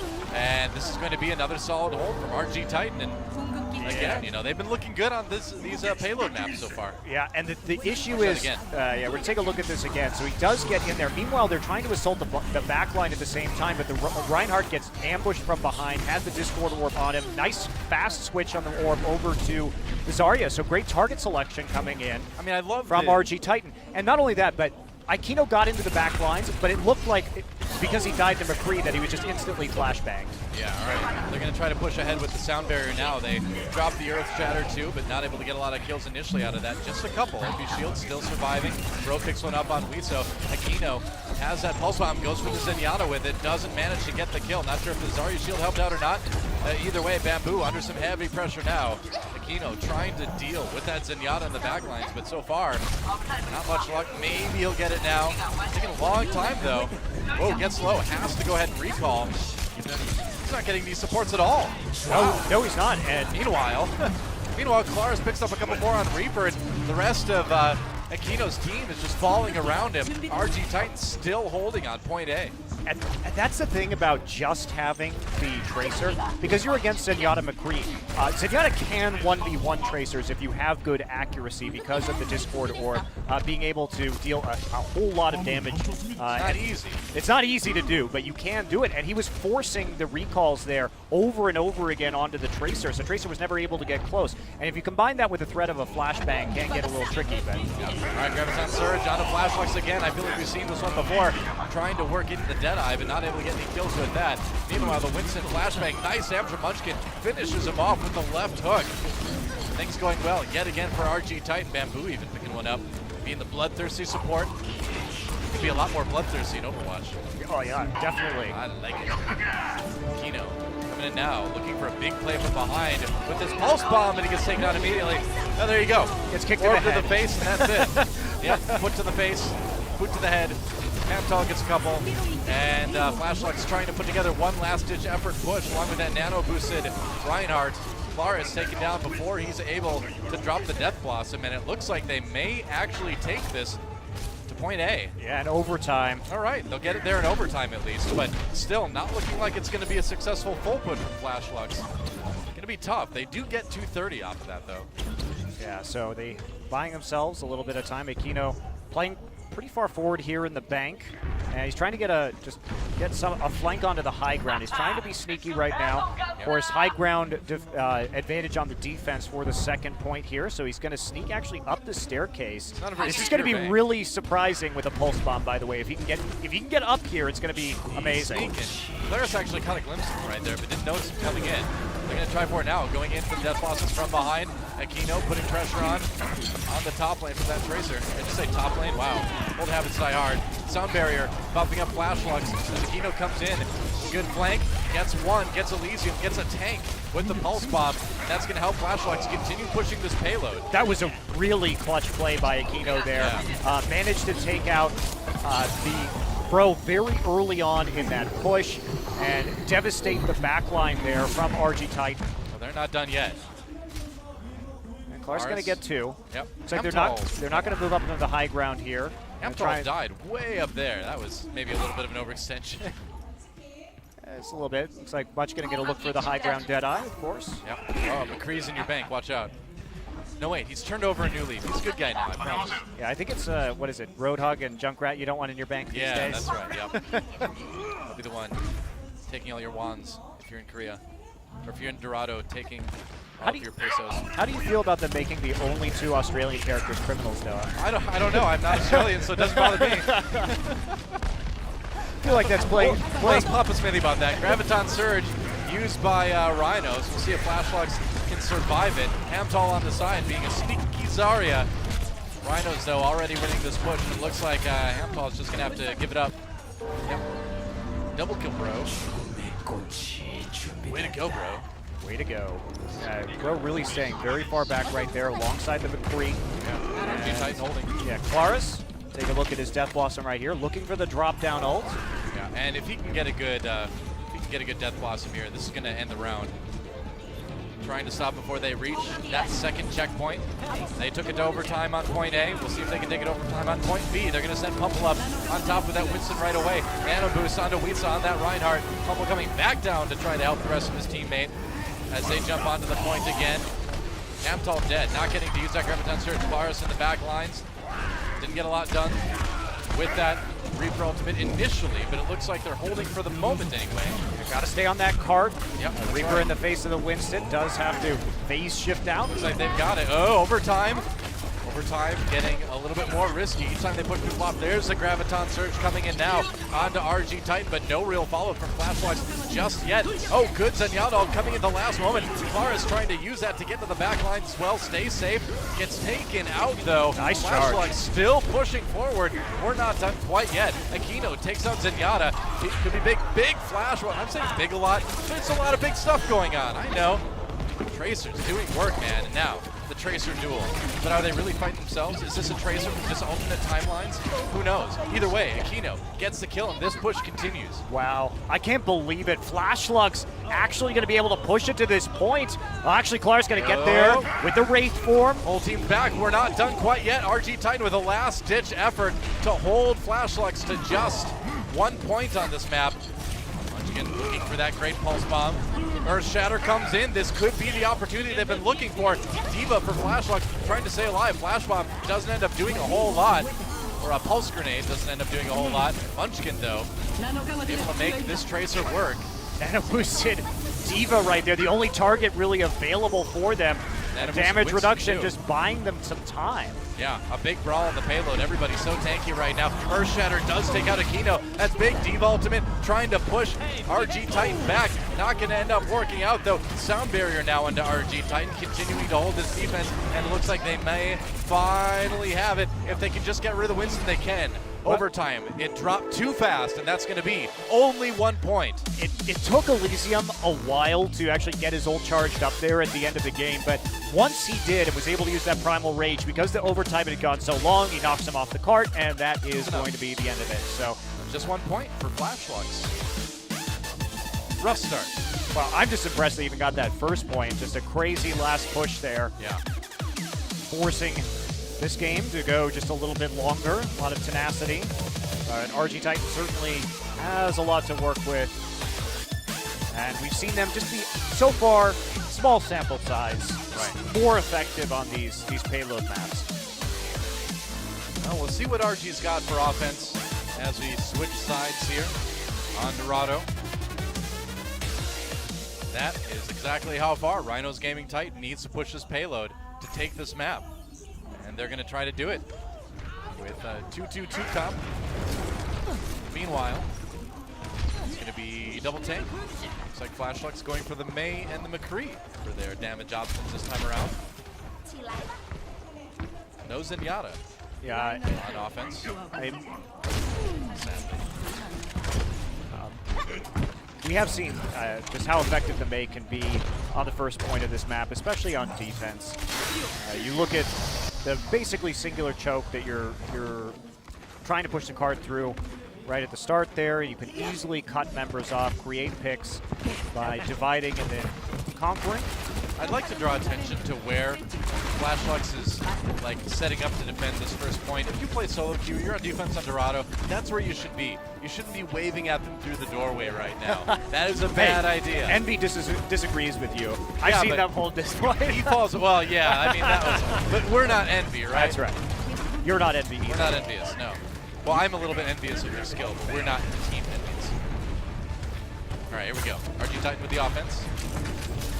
Looking for the headshots on the top. Just poking out where they can with the Reinhardt shield, trying to land a couple of those fire strikes, start building up ult charge, but now they're going to be in the real defensive mode. Aquino here on the side, ready to use the wall. Yeah, see if he can divide and conquer with that ice wall. Lars coming in from behind. Looking for a kill onto the Zarya. We'll see if he can get it. No, actually, he's the one getting taken out by Pumple. Grabs the double. Flashlock so far holding this pretty well. Yeah, there's the wall coming in right now. Is going to force Opaque Shield to be all by his lonesome right there. Easy pick off, and Bamboo now on the run, skating away on the walls. So will be another push here from RG Titan. So, back to my earlier point, see, look how easy it was to defend right there, guys? Do that in your solo queue games, please, for your sake and mine. We play on the Korean server though, Doa, so you're not actually helping anybody we play with. Yeah, no, that's true. That's a good point, but I'm just trying to benefit everyone. All right, here we go, Blizzard time. Filling it back in Minnesota. Earthshatter following that up. We don't have those in Minnesota. Flashlocks trying to defend. Looks like they get two with the Deadeye. And it will be another hold from Flashlocks. Aquino. A great combo there, starting things off with that Blizzard. Trying to put an icing at the head of Bro. Yeah, end up sort of giving Bro a little bit more ult charge right there. Yeah, a little bit. Oh, that ult built so fast anyway. What can we do? Ooh, wow. Getting close there.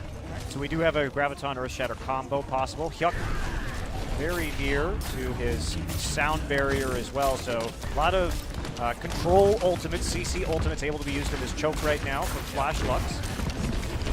All right, gonna try to take the high ground. RG Titan gonna have a real hard time with this push.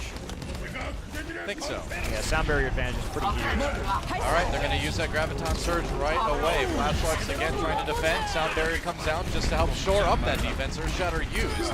Hamtal manages to pick one up, and it looks like another easy hold. Using a lot of ults to do it. Now the counter sound barrier coming in. They're going to nano boost that Reinhardt. RG Titan not giving up this push quite yet. Weeso, though, going to receive the nano boost himself. Another one. Gets the fire strike kill. Goes in, chases down Bro. Going to push him back all the way to spawn. All the way back to that house that that girl and her mom live in the Agent 76 video. Soldier 76 video. Yeah, the bakery. Well, anyway, bakery. right there, that was a great sleep on the nano boosted Reinhardt, and then they saved their nano boost until the Reinhardt got back up, maximized the amount of time that their Reinhardt was going to have. Really, and now we're going to see him try and re-engage. Yeah, this may work too. Claris looking for the push with the Death Loss and gets a lot. Combine that with Munchkin dropping the Deadeye, and that is going to be the first big successful team fight for RG Titan on this map. And they're going to get point A from it. Finally jam it through, 50 seconds left, so adding A little bit quicker. time there, and we're going to see if they can push it all the way to near that second point. Flashlocks. Aquino with the Blizzard, able to drop that on the cart from above. And it feels like we're just seeing a little bit more solid ult management out of RG Titan on these payload maps. They seem more patient to use them, and that's benefiting them, you know? Flashlock seems a little bit quicker to pull the trigger in. Claris. He's creeping. He's creeping, Doa. Creeping Claris. Creeping All right, Claris. you're a Blizzard. Claris is Gonna only be used by 15% charge, though, so Yeah, they can still do a lot of damage. especially Those with the hand nano cannons. boost. Again, oh, look out, No, Grandma, he missed! no! He missed! Oh, wow, missed the first headshot. That's going to be a living, no, a dead Anna, never mind. Spoke too soon. Still able to get that support out of the way. 2 kills for 2 right now as Rhinos Gaming pushes back through. Nice Earthshatter after that Graviton Surge. That's a nano boost Lucio. Yep. Another misplay there. Looks like trying to hit that Reinhardt, but no luck on that one. So Seen that one a couple times tonight, haven't we? that's been a problem for RG Titan tonight. Nano boosting Lucio's. You know, it would be great if you nano boosted Lucio, if you got like a super boop, where you just knock people back like 100 yards. Then I would say go for it. Blizzard, please. I think Super Boop is Betty Boop's superhero form. Super Boop. Become Super Boop. Wow. Monty reveals that he's actually 60 years old. Maywall walking Munchkin off a little bit. Flashlights drops a Blizzard. Gonna go for the Deadeye again. Munchkin able to get a couple. Takes out Aquino. Ooh. Nobody wants to pull it in the foot. Munchkin, though, being taken down. Another Graviton Surge from RG Titan. They're going to keep this push rolling, it looks like, a little bit. So kind of on his own. Come on through, but there's no follow-up on that Earthshatter, actually. Well, that was a bit of a waste. I mean, he was just trying to delay it for his team to respawn. It was the only way. Didn't really have a choice there. Getting the nano boost now as Flashlucks for the last-ditch effort, trying to defend as best they can. Stars backing away. Flashlucks just trying to barely hold on. They've got to stall it for a minute yet. RG Titan, as we can see, does not have too much farther to push this if they're going to win the map. Yeah, Kino switched over to the Reaper, so Reaper on Reaper battles right here. Sneaking from Claris, sitting up on the ledge. trying to, nope, not gonna sign the Time to slip. corner right there. He's gonna push on forward though. We see, are they gonna drop right now? Maybe. It's a good angle for the Deadeye from Amthol. Waiting for it, being very patient. Doesn't want to use it if he doesn't have to. There we go, great opportunity. Not a lot of Reinhardt to protect him. Doesn't get any kills out of it though. Earthshatter comes down from OP Shield to gain time. It's knocked out himself. Munchkin still looking for a few more kills. A lot coming in from Flashlocks. The hold is looking possible. 15 seconds left for RG Titan to push things just a bit farther. Yeah, they just don't have the tools to do it though. I mean, look at Don't this. think so. They've got a Deadeye, and that's not gonna be enough. Probably not. We'll see if It's gonna be enough Bambu's input. gonna have a hell of a sound Oh, barrier. nice flashbang. Gets a little bit of damage onto that Reinhardt. Deadeye time. Sound barrier used by RG Titan. They got back up just in time. Munchkin getting 2 kills with that, actually. Can they keep pushing? Pumple getting a couple kills on that Zarya. That defense is looking solid. There goes Elysium. Looks like Flashlock's able to hold it. Oh, wow. Nice Earth Shatter. OP Shield actually turning things around a little bit here. They might be able to push it. This is the map right here. Gonna try to go for it. Deadeye blocked by that shield. Claris getting the kill with the Genji. Held up for the moment by Hyuk on that Lucio. So annoying to take out. But dancing on the payload. Gives time though. Flashlocks just needing to delay. It's in overtime. All they need to do is get RG Titan off the payload, but RG Titan looking like they might be on the verge of forcing a game 5 here. Diving in, and they are actually going to get it, I believe. Yeah, No, that was a really clutch Deadeye from Munchkin. It did look like the Reinhardt here was going to prevent the actual attempt, like the shots there coming in, but it looks like he found an angle just around the side. I'd have to watch from the McCree's perspective in order to pull that Deadeye off and get the initial 2 kills that allowed them to snowball through, get some more ults up, and then take it to that second point. So we are going to be heading to our 5th and final game here. 5-game set right off the bat, Noah. All right, I like it. This is how I want to start, and these teams looking pretty easy, but I gotta say, RG Titan looking a lot better on payload in general, but Was a bit of a nail biter there at the end. it was, but it just seems like they are more comfortable on those maps. You know? Certainly, taking both of them so far, and got a chance here. We are going to move into a hybrid map for game number 5. Our 5th and final set here in the very first match, and it's going to be Kings Row. All right. So we're stop. going to London. Yeah, we've been Kings Row and Hollywood. We've been seeing some more Hanzos on attack recently, so I wonder if we're going to have any of that brought out. This could be a seagull phenomenon that's worldwide. Very true, very true. Find out. But it all comes down to this. RG Titan versus Flashlocks. Going to Kings Row for our very last map. Let's see who takes it. Let's see who takes the first match of the Intel Overwatch Apex Season 1.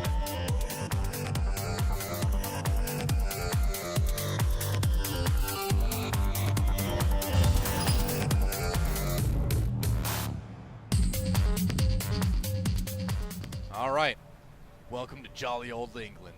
Although I didn't say it in a jolly way because this is serious. Match number 5, or rather map number 5, between RG Titan and Flashlocks. To be fair, Kings Row is not so jolly, Noah. It was the site of assassinations. It's true. We did lose. By the way. We did lose Mandata here. Why didn't they back up Mondada? Why is it so easy to kill a robot?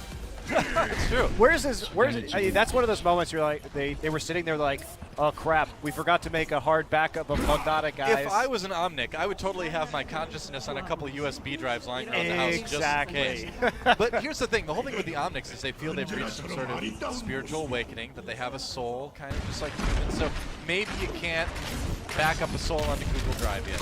I think you can. All right, well, let's see. I think you can. That's where mine is. In the future. Oh, Well, I okay. mean, if you figured out a way to do it right now, I applaud you, sir. Elon Musk and me, we've been talking. So, Akino here actually, at least showing the Hanzo right now. I mean, it's reasonable. It's a good pick, especially on the first point here. I mean, we do see got plenty a- of teams start off with the Sonic Arrow and then switch over just to Yep. kind of get an idea of where the defense Very is. true. And there's a Sonic Arrow, so that might be what we see. Yep. Yep, he's going to swap it over to the May. Okay. 지킬 가치가 있어요. Indeed. So getting that initial information, they also get a read on the composition that way. So before they get the line of sight on them, and Yep. move forward through the hotel. All right, strong so far. Trying to come around the side. Big engage early on from a big shield. Aquino taken out immediately. Very aggressive counter engage from RG Titan for the defense on this map. And they're going to push Flash Lux back. Yeah, they are asleep, knocking down Aquino immediately, and they had enough damage on top of him to kill him while he was CC'd. So take that, May, you and your annoying voice lines. She got the funniest, the most troll, I should say, Yay. voice lines. Hey, do it together. All right, Kino on the Widowmaker again. We'll see what he can pick up. Looking for a shot around the Reinhardt shield, getting a nice one on the Zarya there. The life bars, a bit hard to see. Couple on the Diva this time. Triple tank offense now from Flashbox along with that Widowmaker. Looking for more. Aquino, though, taking a lot of damage. Needs to be very careful. Down to just 50 health. That McCree shot could do him in. A bit tricky to run the Widow against a Zenyatta and gets McCree, bamboo. but there's the headshot. Hey, well, first one Dada, then Zenyatta. Widowmaker's pretty good at sniping Omnix on King's Row. Kills anybody with the last two syllables, Ada, I guess. Yeah, I guess so. Tracer somewhere is like, why? How much can manages to get the Widowmaker with the Deadeye. The defense holding for the moment from RG Titan. Reinhardt taking a battle nap. Goodbye, Munchkin. Diva coming in. Doing a good job of holding this for the moment anyway, or taking this rather. Claris forcing back the rest of Flashbox. It looked like it was possible. Looks like that's a push that could have ended up being successful, but RG holding on, and they're the ones with the ult advantage now. Yeah, switching over to the Tracer at this point. I'm a bit confused about the Diva switch for Flashlux. I don't really know what they were trying to accomplish there, besides building up ult and then maybe setting up for a big Zarya combo, but they already used the Graviton. Here we go. It's gun party time. Claris looking for some kills, gets one on Ana. That's a big takeaway. Having to back off for the moment, but taking out the Ana before she's able to, or after she's using the Ana. They got her anyway, whatever. Graviton surge, pop down, used by both sides right now. Diva looking for kills, not getting anything. I think it fell down behind the phone booth. That was a bit awkward. Yeah, Did I see that right? I think so. A little bit hard to tell. Oops. Regardless, the Diva underwhelming, to say the least. In the back. Yes, indeed. Laris backing away, just one health remaining. He will survive though for the moment. Aquino on the Tracer now. Looking for an opportunity with that pulse bomb, getting it behind the Reinhardt. Have a bomb! Doesn't get the kill though. Zarya shield helping out. Still takes some damage. Lots of kills coming in. Pumple gets 2. Looks like they're ready to finally take this point. Aquino finally making this push work with Tracer. Gotta be careful though. Another orb in space could end it. I feel like Aquino's just like playing the lore. He went for Widowmaker, he killed Zenyatta, and then he switched to Tracer. He's just one-man role-playing this I guess map. so, yeah. That's It's great. his favorite cinematic, I guess. It was a good one, I can't blame him. When I was a girl, I was a fan of Spaniels. Your Widowmaker my Widowmaker impression is the best, though. Pretty good? It is. 무기 충전 중이야. Good. That's my Widowmaker. Now we not- alienated no, all of that's- our French oh. fans. Oh well. Enjoyed it while it lasts. RG Titan. Now, push kind of stalled out here. This is the easiest point on this map for defense. Yeah. There is very few passages, just the main passage and halls up above to actually get in onto the payload. So, advantageous position. There's a nano boost and the Death Blossom rolling through, but nice job by the Reinhardt to stop most of that damage. Yeah. Good shield turning there. Lucio's having a great time throughout all of this, if you haven't noticed. RG Titan still holding on for the moment. Earth Shatter drops a lot of members of Flashbox. They're going to re-engage onto this. Clara is still looking healthy. Pushing it back through the doorway. Reinhardt with another battle nap. Yeah, Why Flashbox not? though. He's old. He needs his naps. And they drew a lot of ults out, so just waiting. Set up one more time. They should be able to be successful on this next push. Yep. Looking for a good pulse bomb here. Graviton Surge and Deadeye. Will he get through the shield? Not quite, it looks like. Manages to pick up Pumple, but that's it. Munchkin finds a kill. Aquino, yeah, good dodge. Nice roll. Sound barrier should help RG Titan hold this payload a little bit better. Maybe not. I'm still saying die, die, die in Korean, but it's effective in any language, and Flashlux will continue pushing. Yeah, they just had such a huge ult advantage coming into that. Was going to be very hard for RG Titan to hold that point. Have to fall back again. Aquino looking for a flank on the side right here, so we take a look at Munchkin on your screen right now. He's been holding that ult for a long time. Aquino being sneaky. This could be good. Big bang. Oh, or a little bang, one of the two. Manages to get Bro, that does help. Meanwhile, the counter Reaper ult coming in from Claris. So far, though, Flashlux still coming out ahead on this fight for the moment anyway. Aquino just recalling, rewinding. Poking on the outside again, trying to build his ult meter. Yeah. They lost control of the cart, so not much more he can do, but he nearly gets another pulse bomb. And ult's very low. The side of RG Titan right now, going to have to work with potentially an Earth Shatter into a Deadeye. Yep. And nothing to work with right now for Flashlux. So probably going to see a little bit of poking here for a little bit while both teams try and build up to some combos. They're so close to taking that second point, but this is a really hard spot to push from. Looking for those ult. They have the one Aquino again. All right. Here we go. Around. Sneaky pulse bomb. This is what Tracers do. Coming from behind, manages to get three! That is what they needed. Meanwhile, they've got the nano boosted Reaper as well. Oh, the back line was clumped, Doa. The back line was clumped up. Well, he got both supports and the McCree, and there wasn't even a Graviton Surge there to set that up. So that was slow reaction from RG Titan. But what a great position that Aquino managed to get himself into with that flank. Aquino saved this push. Yeah, absolutely. Flashlux. Clutch pulse bomb for sure. Graviton Surge again. They're not really slowing down. Halftel coming in behind, stops the Deadeye. Gets slept, doesn't get to use that ultimate quite yet. Time to sleep. And so, Flashlux can continue pushing. There we go. Easy push on through. Yep. And now he's got a great position. He can get on top, drop down from above. Yeah, Clark's going to have a hell of a nano boosted Death Blossom. Seriously, right? In order to stop this next push. They're still working on Kisu getting his ult up. Got the sound barrier. We've seen this before. Pumple coming in from behind, getting that ground surge. Sound barrier used immediately. Here comes Claris waiting for the end of that shield. Uses the Death Blossom. Does a bit of damage. Gets everybody low at least. Finds Kisu in the back lines. And that's going to be a nice hold for RG Titan for the moment anyway. That was absolutely the push they needed, but yep. they're not Oh, going goodbye. Oh, wah, wah. Yeah, he did reset there, though, so going to head back with the rest of his team. Not really that big a deal as some poke comes in. I mean, you got to reset there sometimes, fall off the edge, just so you don't get split spawn. It looks sad, you know. It does look sad. Yeah, you're right. I mean, obviously, staggering the spawns over that. Big Earth Shatters coming down on both sides, actually. Munchkin looking to capitalize. It's Claris, though, that picks up the first couple kills for RG Titan. It's going to be a 6-4. Make that just a 6 versus 1. Halftal can't do it, and RG Titan will hold Flashlux to 2 points here on Kings Row. Yeah, that's a pretty far push, though, so definitely not the end of the world for Flashlux. They nearly got it all the way to the end. Getting that last point in the Foundry is difficult because of the spawns. Poor defense right behind that point. You don't see it, and less than 50% of the time you're going to see that payload map actually completed. So very true. They do have some room to work with on their defense, and we'll see what RG Titan has to offer. Just getting the most out of those nano boosts late into the game.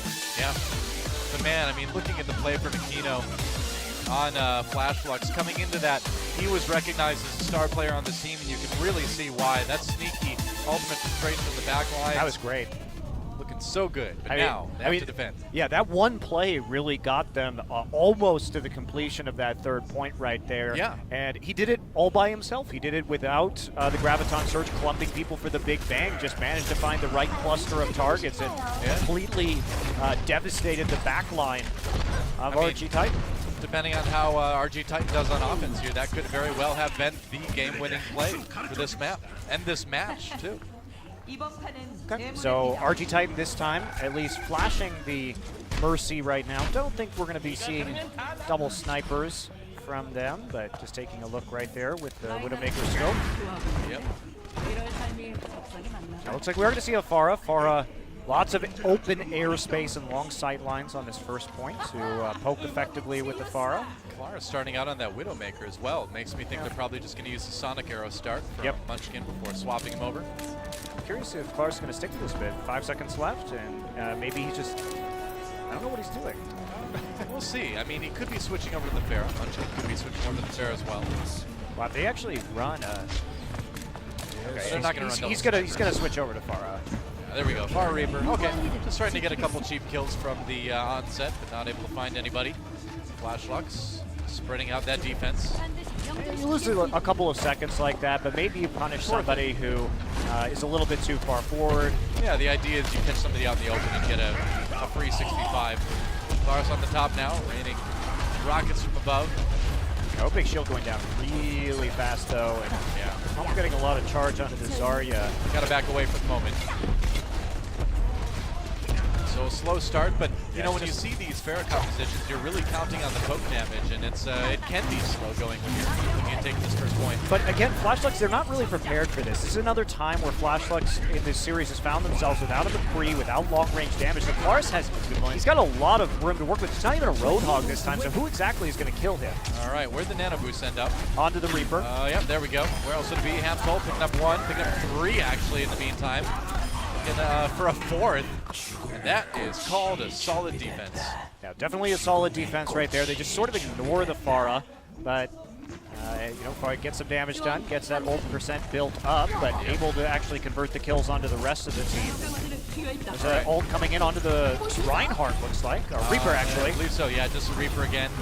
Lunchtime slowed up by the Blizzard this time though, having to Wraith walk back through it, and now the Graviton brings in RG Titan. They still managed to pick up the kills, though, so it looks like they're going to be able to get point A here. Yeah, that was actually another good flank. It's one of Claris' main skills that we've seen is being able to find the flanks on the Pharah. And actually, he punished Flash Lux because he saw the Mei wall go up, and then he just barraged on the other side of it. So there was nowhere for the members of Flash Lux to go. They were pinned against the Mei wall. He gets a few kills off of that, and that's going to be point number 1 taken pretty darn quickly here by RG Titan. Yeah, and on top of all that, they still have the Mercy ultimate remaining. They still have the Reaper ultimate. So they're in position to keep going here. Hamtol, though, wants to try to come in from behind and stall this push.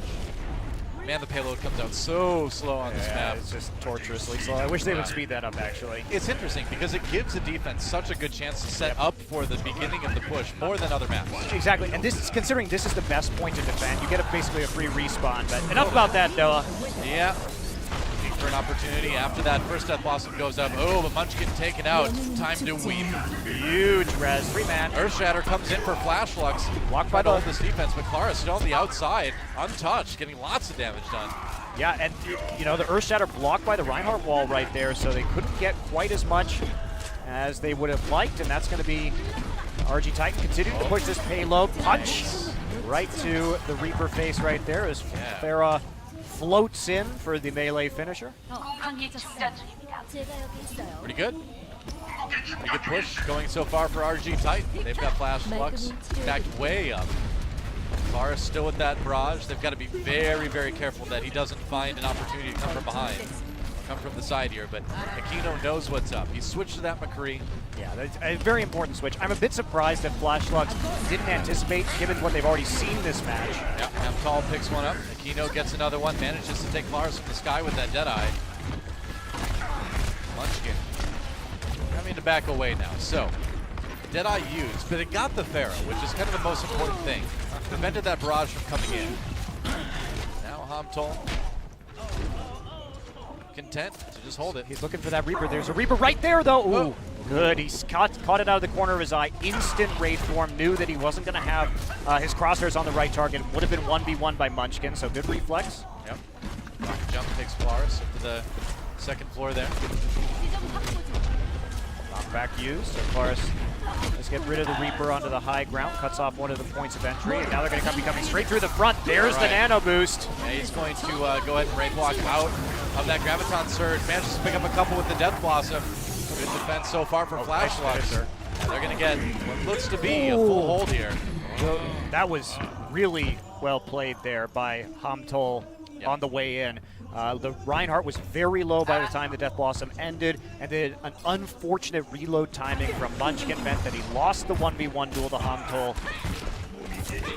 Now, got another push coming, but this is a pretty substantial advantage here. Yeah. 어디가 Kind of surprised that Reaper decided to call his ult Death Blossom. They're like, do you like flowers, Reaper? He's like, yeah, I love them. It's like Hey, flower gardening dance. is his hobby. I guess so. Time to garden. Oh, manages to get manages to get 2. Turns the Deadeye into a kill, into 2 in fact. Takes out both supports. Man, what a great individual play. Wow, from Akito another there. one. Gets the Pharah at the end of the play, Yeah. too. Overwatch. Oh, that's the game. This is the organization I really hate, but I put their markup everywhere. Now people will think they're vandalizing these walls. I see what It's, you're doing, it's the Reaper. small victories, right? Yes, that's right. Reaper's like, I'm a murderer, but here's some petty larceny. I know. Some petty vandalism. Petty Take that, vandalism. Overwatch. All right, Munchkin, looking for an opportunity with this Death Blossom. He drops it. Doesn't get a whole lot, though, out of it. A couple kills. Eventually gets Earth Shattered, slammed in the face with a giant hammer. And Flashlux holds again. Wow. Flashlux has just been styling on RG Titan right here. Klar's even switched over to the Genji on that last push, but no more luck for him. Yeah. And now they've got Death Blossom and the Graviton Surge ready to roll on this next attack. And RG Titan, they have basically no tools to work with right here. Optimistically, they'll have a Graviton Surge in about 15 seconds. Here we go. Really looking to make this push work. They kind of need to. It's do or die time. 10 seconds left as the ults go down. And yep, that's going to pretty much do it. No Reinhardt shield, nothing blocking those Deadeye shots from coming in. Wow, they and even ending it all. They nano boosted Aquino in that last fight, and not the Reaper, but still manages to make it work, and that's gonna be it. So, wow, nice job by Flashlux holding on that last point. They may have lost the other 2 payload maps. They're successful on King's Row, and That's this where it counts. group of high school students comes through for the first win here at Apex. That's right. Flashlux takes it, and it really is incredible. I mean, again, I was talking to the coach for Afrika Blue, and he said these guys are young, but they play great strategically. They look so together with it, despite being so young, despite being such a new team. And they come in and they win the very first match here at the Intel Overwatch Apex Season 1. Yeah, great stuff. So that'll be series number 1 here in the books. It's in the bag. It's in the bag. So that'll be the first match of Group A. We will be heading over to Group B for our next match tonight, and that will be between Team Hongdu, Uncia, and BK Stars. Should be pretty great. And I don't know, what do you say? I mean, RG Titan, they did okay. It was a close match in the end. Still a team to kind of keep an eye on, but I feel like the Flashlight just kind of came in and surprised them, right? I really was impressed by the coordination that we saw off of Flashlux, especially on the control points. They really looked like they had some stylish flanks and combo plays going on that helped propel them to the victory. Yep, certainly looks that way. And it's going to be interesting to see how they end up doing in the rest of this, the rest of their Group A matches. There's that round robin, of course, so we'll definitely see them again. But a great first match. I mean, what more could you really ask for? A close best of 5 in the very first match of the tournament. Good stuff. Yeah, probably a little bit closer than our next match unless BK Stars can truly surprise us. You know, that's the real question. I didn't want to talk about it too much until we actually get started with that one, but BK Stars essentially 5v6ing their way through to the offline qualifiers and through to the tournament itself. And we'll see if they can take next match. We're going to take a break, guys. We'll be right back.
Coming up next, BK Stars, Team Kongdu Uncia